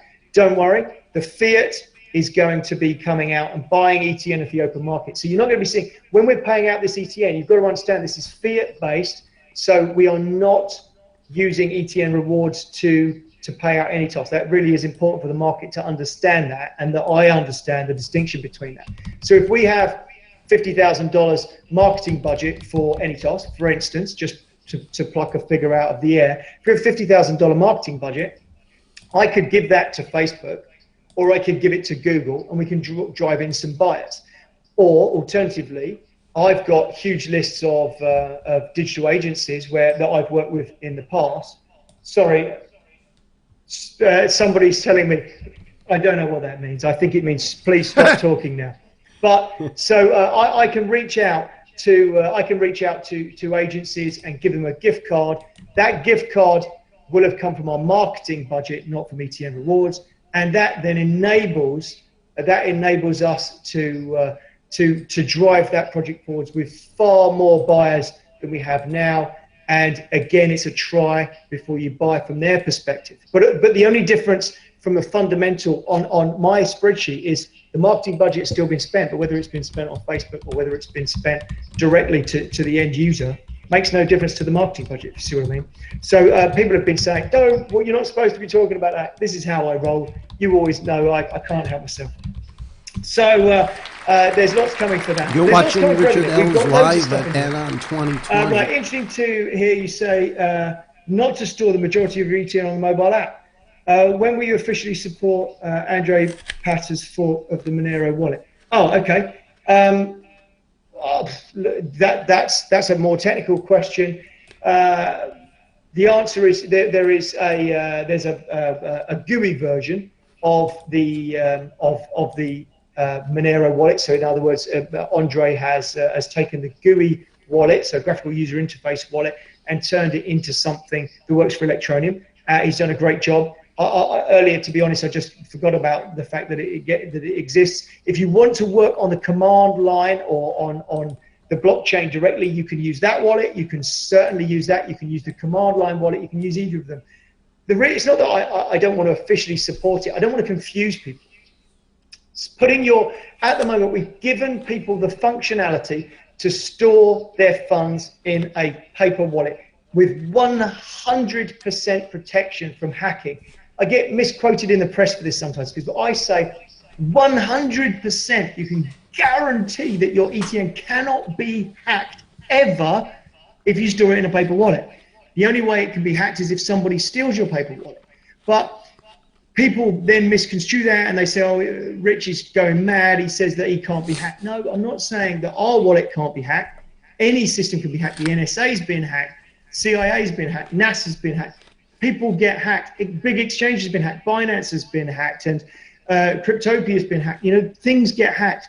Touch wood. Our custodial wallet system has never been hacked. We in Bugcrowd now. We were in HackerOne to start with. Now we're in Bugcrowd, and we've got some really great ethical hackers trying every single day to hack into our systems, which, again, touch wood, we've never found a major security flaw. We've found lots of little bugs, but that's about it so far. Now, we strive to be absolutely secure, but the only way in crypto, with your Bitcoin or your Ethereum or your ETN, the only way to be 100% secure is if you use your own private keys. So we've made the facility, paper wallet system. You can scan it with a QR code on, and you can scan it off. So we've given people the facility to use that. It's one of the wonderful things about blockchain. So we wanted to include it, and it's there.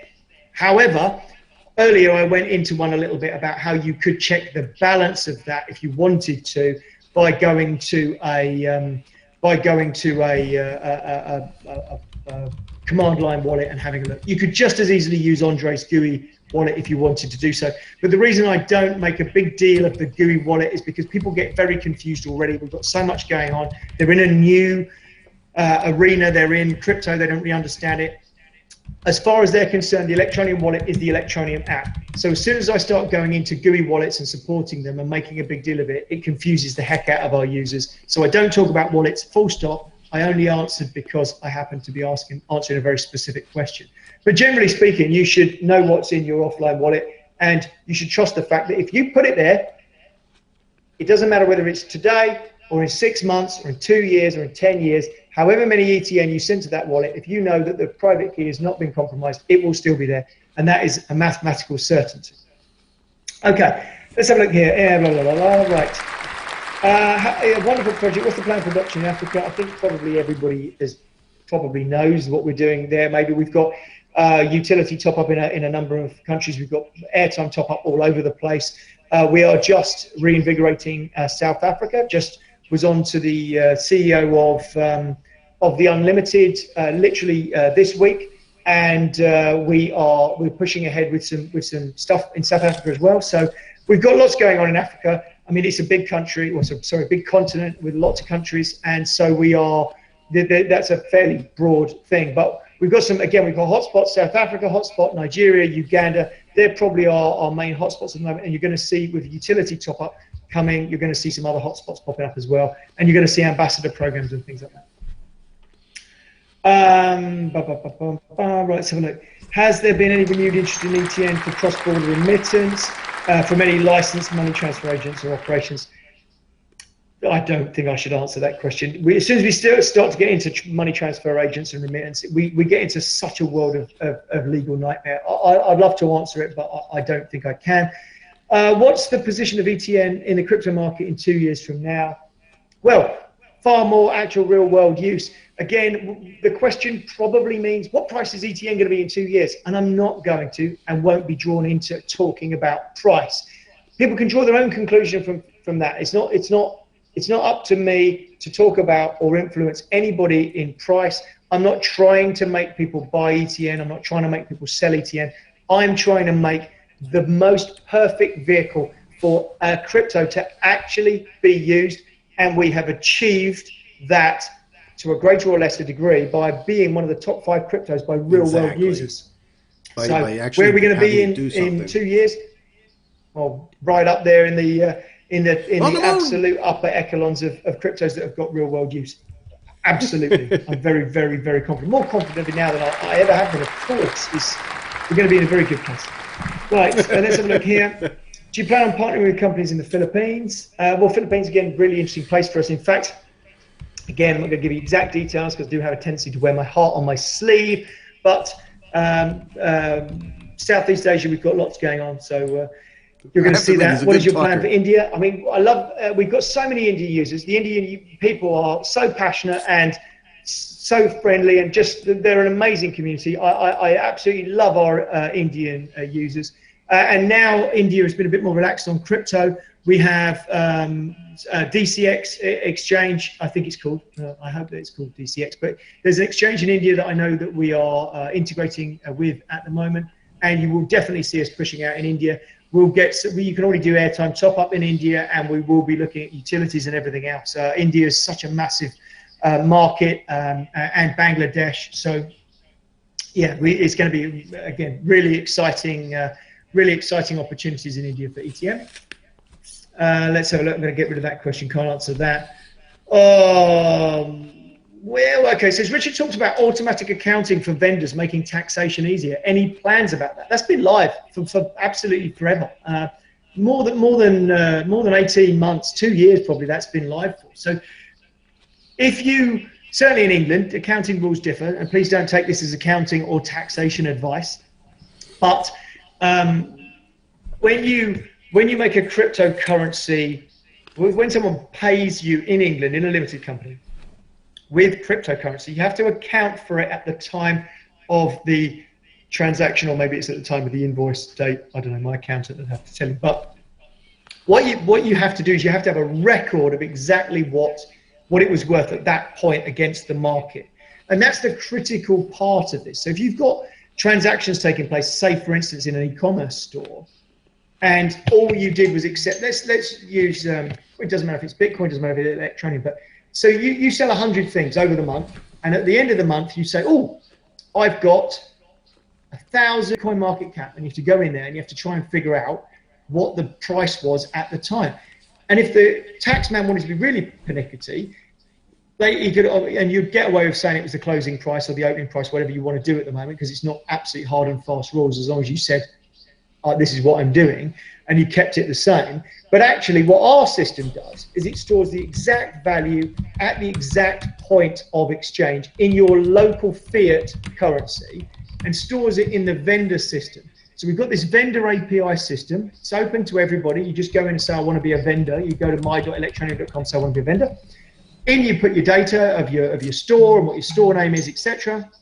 It gives you the API keys to accept ETN. It's very easy to accept ETN.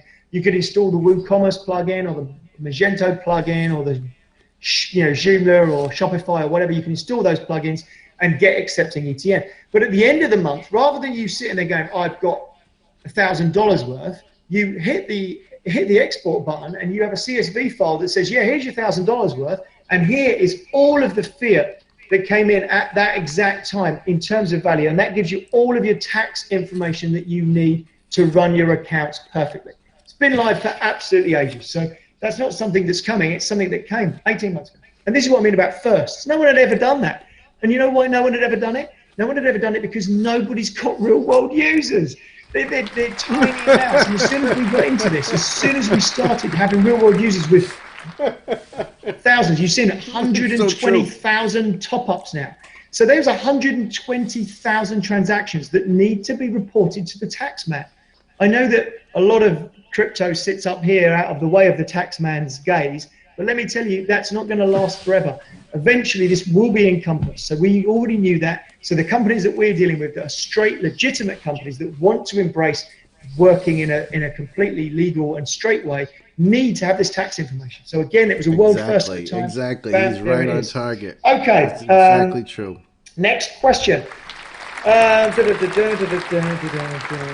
they're talking about third world expansion. Let's not call it third world. I think it does get awkward talking about it, because I hear people say third world and developing world and global south and undeveloped world, and there's all sorts of, some of these phrases are slightly insulting when you visit the places and actually realize that their cities are very often more technological than ours, cleaner than ours, better running than ours. So yeah, you then start to question whether third world is the right thing. But I understand what they mean. So third world expansion is great, but isn't second world, America, Asia, better for any tasks? They're more tech savvy. I think that's a misunderstanding of the market. Any task, we are not aiming at any task at this stage to the person who hasn't got a smartphone, or if they've got a smartphone, they've got a smartphone, but they literally are on the very poorest echelon of society. So we are aiming it at one or two rungs up the ladder. So for instance, I think probably the average salary of our AnyTaskers that are in the developing world but are still unbanked is somewhere more around the $100, $150 a month. Now, there will be people in that country earning $20, $30 a month, but at this stage, AnyTask probably isn't the right thing for them, because we are still absorbing the more tech savvy people. Now, that's really important as a step for AnyTask. We have to do this. First, we have to have users supplying good quality digital tasks, which are going to be that further up the rung of the ladder. Maybe they're only $500, $600 sitting in Phnom Penh, in an internet cafe. These guys are more tech savvy for sure. They've got a laptop, probably. So they're wealthier. It doesn't mean that they're wealthy. It just means they're wealthier. So these guys are the more tech savvy, but that does not mean that we haven't got our sights on giving something back to everybody and trying to empower them through a journey to go from that smartphone up to owning a laptop. And that's why we're working with some NGOs. We've got a thing called Task School. The platform's been written. We're looking at, well, we're actually building some educational content now that will be free to try and realize that actually, if you've got a smartphone, you can do people's social media management. So you could sit there answering replies to someone, or you could post things. You can actually do silly graphics and things and post them for people's social. You can do some data mining, albeit a bit slow and a bit cumbersome.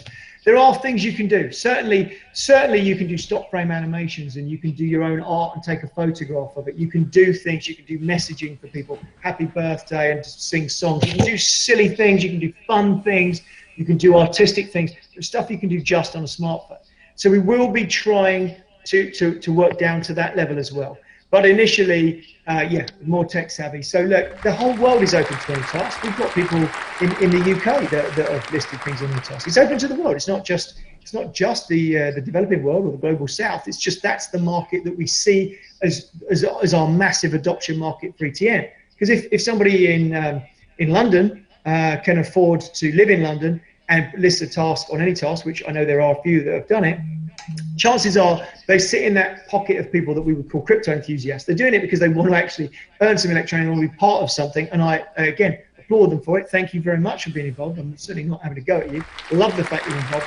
But our target is those people that actually, they've earned $5. Now, if you imagine you earn $80 in a month and you've just earned $5 worth of crypto that you can top up your phone with, and it took you 20 minutes of digital time to get that. It's a mind-blowing amount of money. So, you know, I think it's all good. Let's have a quick look at how we're doing for time. Oh, we've still got time. Right, wonder if there's any legal reason or patent in the way why we can't have nicknames. No legal reason at all. You can certainly have nicknames in your wallet.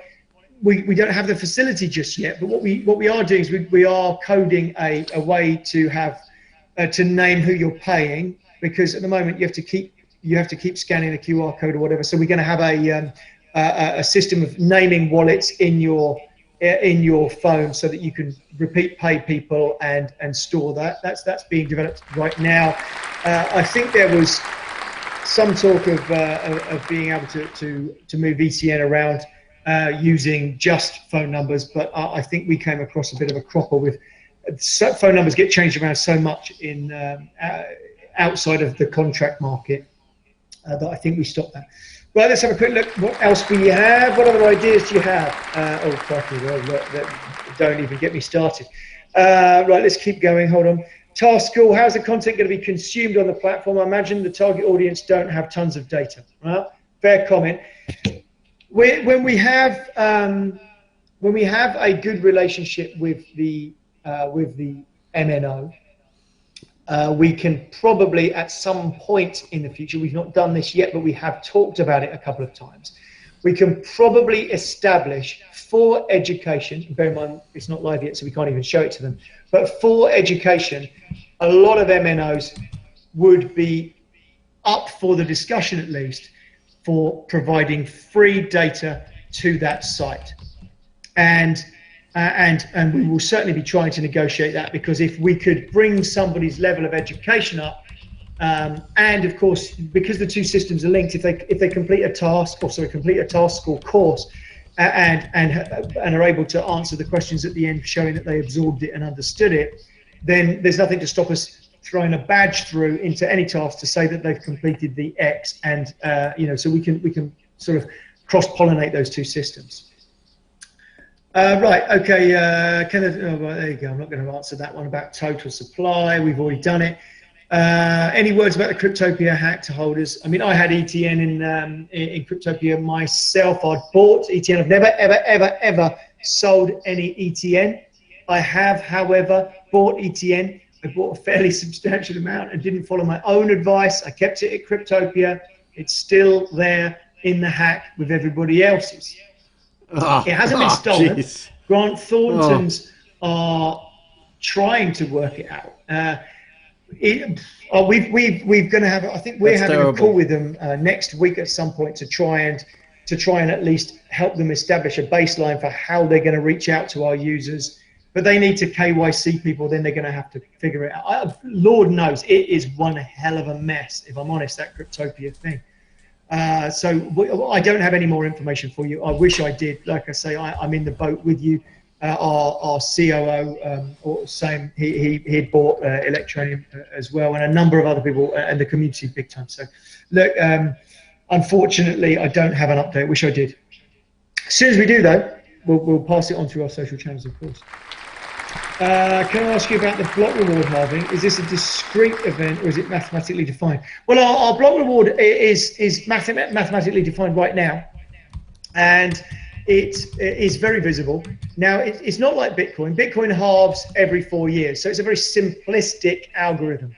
And I say every 4 years. It's based on block height, not on arbitrary human years. But it just happens that with 10-minute blocks, it works out roughly 4 years. So Bitcoin halves.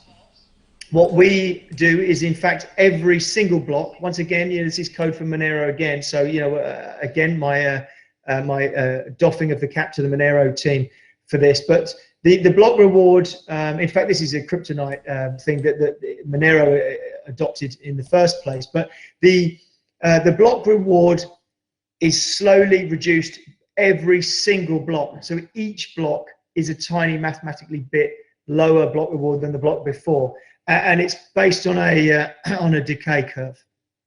So, however, for it to not take years to decay, you can interfere with it by having a fork, and that's exactly what we're doing. So we did it before, where we changed from what we had going out. We dropped it by 75%, which is visible, by the way. If you went back to our last fork date, so Google it, have a look on our block explorer, and then click through the blocks one at a time. You will literally see our block reward go from 7,000 or something every block, and suddenly it drops down to 1,750 or 1,790 or something. So you can see it. All of our block reward is visible. Everything is visible. So you can absolutely see it. It's not a hidden event. And when we do this next one in July, it will be absolutely visible again. So you will see a radical drop. So what it does is it pushes off that delay, it pushes off the curve further into infinity, so that the supply that's in the blockchain will last a lot longer over many more years, and reduces that token inflation. Okay, are you confident we will get to top 10? Again, I can't answer that, because we are a top 10 cryptocurrency, hand on my heart, absolutely, definitely, by user numbers of real world users doing transactions in ETN and making with a real world ecosystem. We are a top 5 cryptocurrency possibly by ecosystem. We are right up the very top by actual use. But the question is not about use, it's about market capitalization. So I can't answer that, because it's about price prediction for the future. Are there any plans to develop an official site where sellers can sell tutorial courses? Okay, similar to Udemy. Love the idea. Quite frankly, if people were able to code courses in our e-learning platform, which is Task School, I mean, we're having to do this and work with NGOs. I would pay them to do that anyway. I think if they could show that they have done it previously, the underlying tech stack is something that's available, I think. So probably these people are familiar with how to build courses. I'm not sure, but hold that thought. I mean, look, once we get the thing live, we'll probably be advertising, looking for people who are able to produce good content, or who already have a content somewhere else that would be willing to license it or what have you. Okay, how does Electroneum Limited earn revenue through the ecosystem? That's a great question, and we're coming. How are we doing? We've got a few minutes yet. So, right, so we are in the first, or we're in the second phase now. We were in the first phase, but now we're in the second phase. So the first phase of Electroneum, absolutely play catch up. You know, we were the new guy. We had to play catch up massively, because we were in a very we were in a mature market, but we were entering into a market that already had users in the millions, and we needed to catch up. So that's why we ran what we did in the first phase. Now we're in the second phase, and even the second phase is not about monetization yet. So we have tons and tons and tons of Bitcoin and Ethereum that we sold ETN for, and that we've spent very judiciously indeed. And so we've we've used this to get us to the point that we are now. And we are going to use it further to drive through stage 2, stage 3, etc. Now, where we're at is stage 2 is now about ecosystem development and making sure that we have great partnerships with people that accept ETN. That's going to be a really critical part of phase 2. Get the community back on board and get partnerships in. Not that we can call them partnerships again. I'm a lawyer. I can feel the lawyer whacking me. Get relationships in with people that are accepting ETN. So more utilities, more places to spend ETN. And then that's great. Once we're past this phase, you'll start to see what the plan is. Now, the plan is not dissimilar to Facebook and or Twitter. So I remember the beginnings of Facebook and the beginnings of Twitter. I was taken out to lunch by a chap that was being asked to invest in a social media management platform, or social media platform, sorry, not management platform, a social media platform. And he said, Rich, you're a tech guy. Could you please come out? Because I have literally no idea about this. I said, sure. And I went out and I listened to it. And all of those platforms, the Twitter, the Facebook, they were all based on belief that if you get enough users, you become valuable. That's what Twitter and Facebook were. And I remember the days when everybody was going, wow, Twitter, Facebook, madness. And people keep throwing investment rounds at it and they've got no revenue stream. Well, we've got no revenue stream either yet. But now would not be the time to impede progress. So if Twitter had been running adverts from day one, it would not have taken off, right? If Facebook had been running adverts from day one, it would not have taken off. It took off because it was ad-free, it was fairly thin, it loaded fast, and it just did what it said on the tin. It was social. And that's what we're at the moment. So we're in this phase. We do what we say on the tin. We enable that transfer of value between users, and we do it efficiently. We do it better than most, if not all, of the other people in the same marketplace that we are. So off we go into that market. Now, this phase is about now getting more adoption. And another phase, not necessarily the next phase, but another phase will then become the monetization, a bit like we've seen with Twitter or Facebook, where the monetization comes much, much later. And it's critical to do that. You have to make it work first. And we very much are making it work. So if you imagine that Visa, MasterCard will charge anywhere between 1.5%, 2.5%, 3%, depends what people sell, depends what their risk is in their marketplace, etc. But certainly 1 to 3%, very normal as a vendor.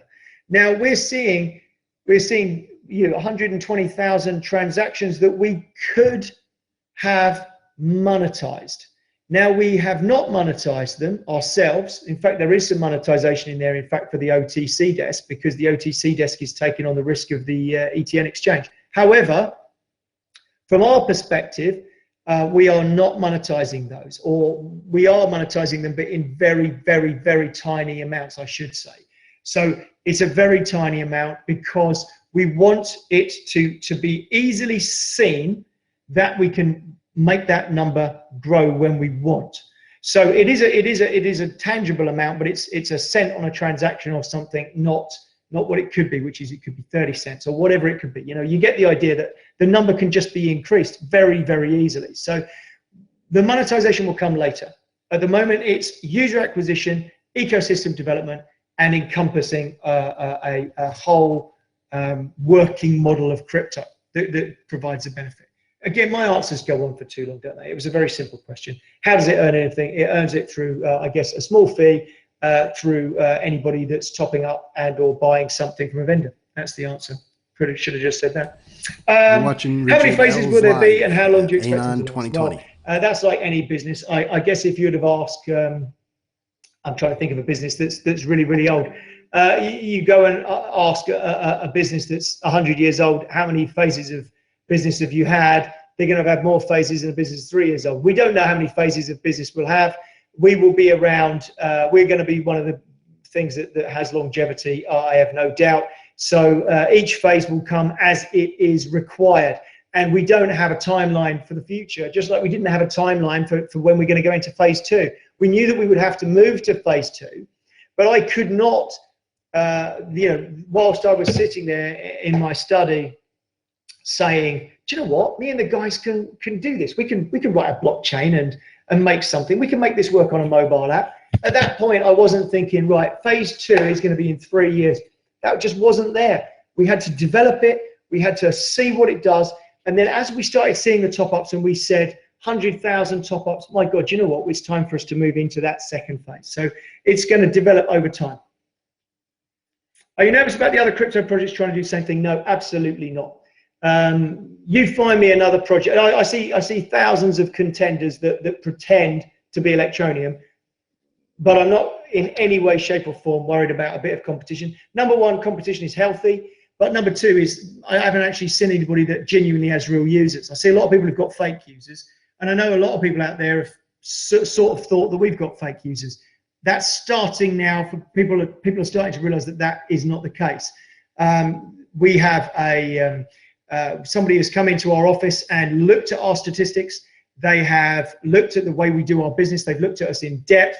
That report is due to come out either this week or next week, I think, at which point somebody that's a third party is actually validating the figures that we give and the fact that our numbers are real and our users are real and our app installs are real.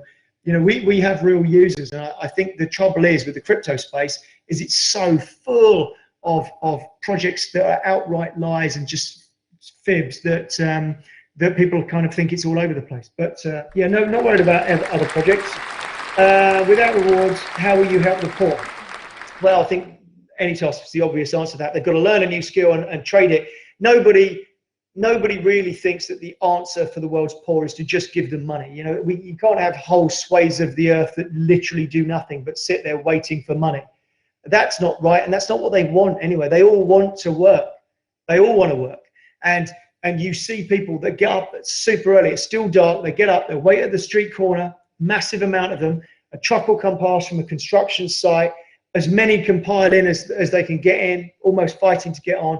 The truck will go off, and those people have work for a day. They'll get some money and they can feed their family.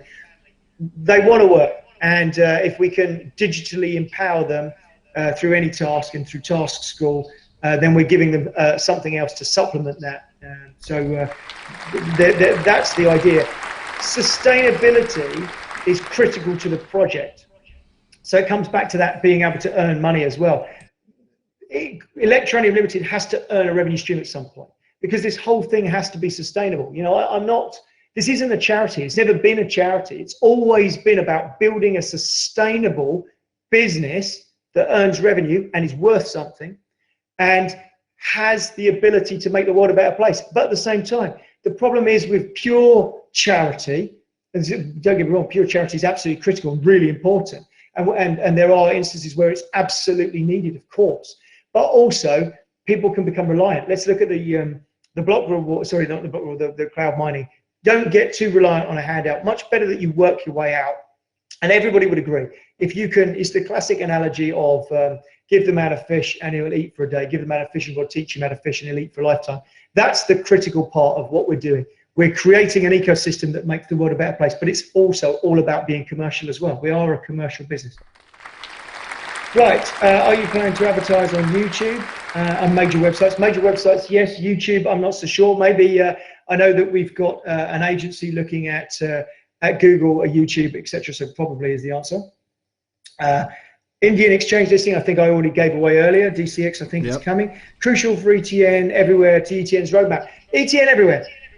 Go and have a look at it. The reason I really wanted it out is because we know that we've got this on the ground, but I don't think necessarily the crypto community are aware of just how much real world acceptance of ETN there is. So I said, let's collect it all together somewhere, because there are other projects that do list where you can spend it.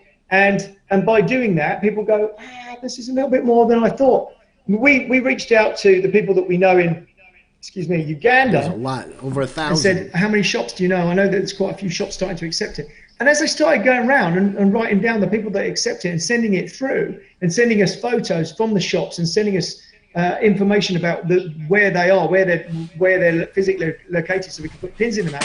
We got up to 77, I think, places in Uganda that were accepting ETN. So people were accepting ETN in their shops and things. It was actually more than we thought or we knew about.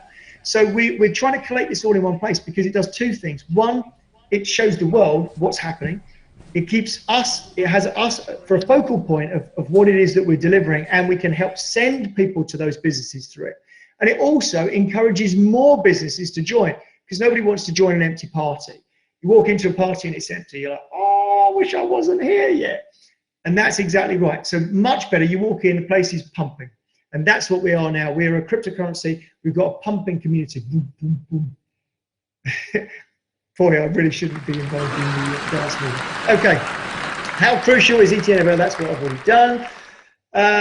Community managers in Nigeria. Yeah, we're going to do the ambassador thing. Just kind of scroll through because we've only got 2 minutes. So I'm trying to find a good one to end on. Mobile application. Oh, we want a mobile application for any task being released. We've got to stabilize it first and work out exactly what it's got to have. So it's going to be a little while.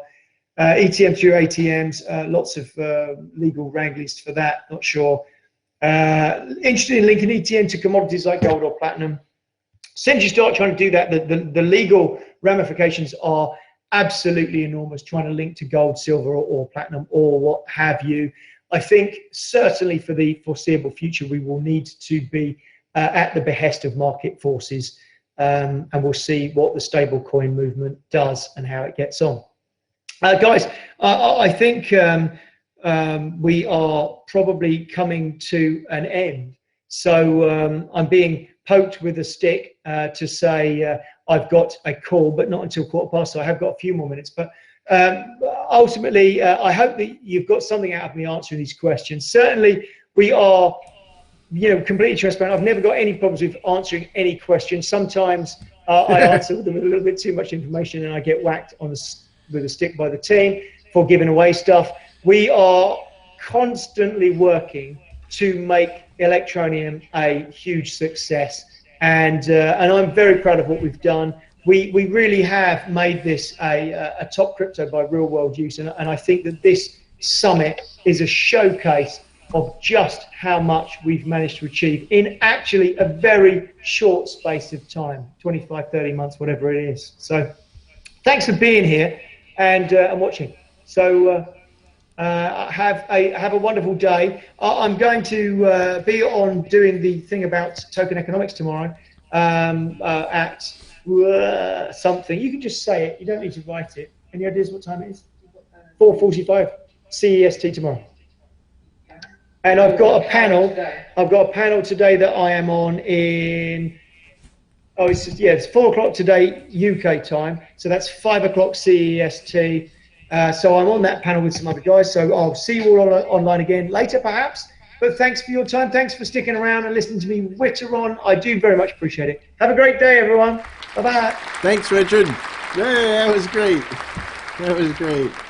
All right, so we'll say thank you. And we've been watching Richard Ells live, taking a whole host of questions from just about every corner of the earth, and at the same time,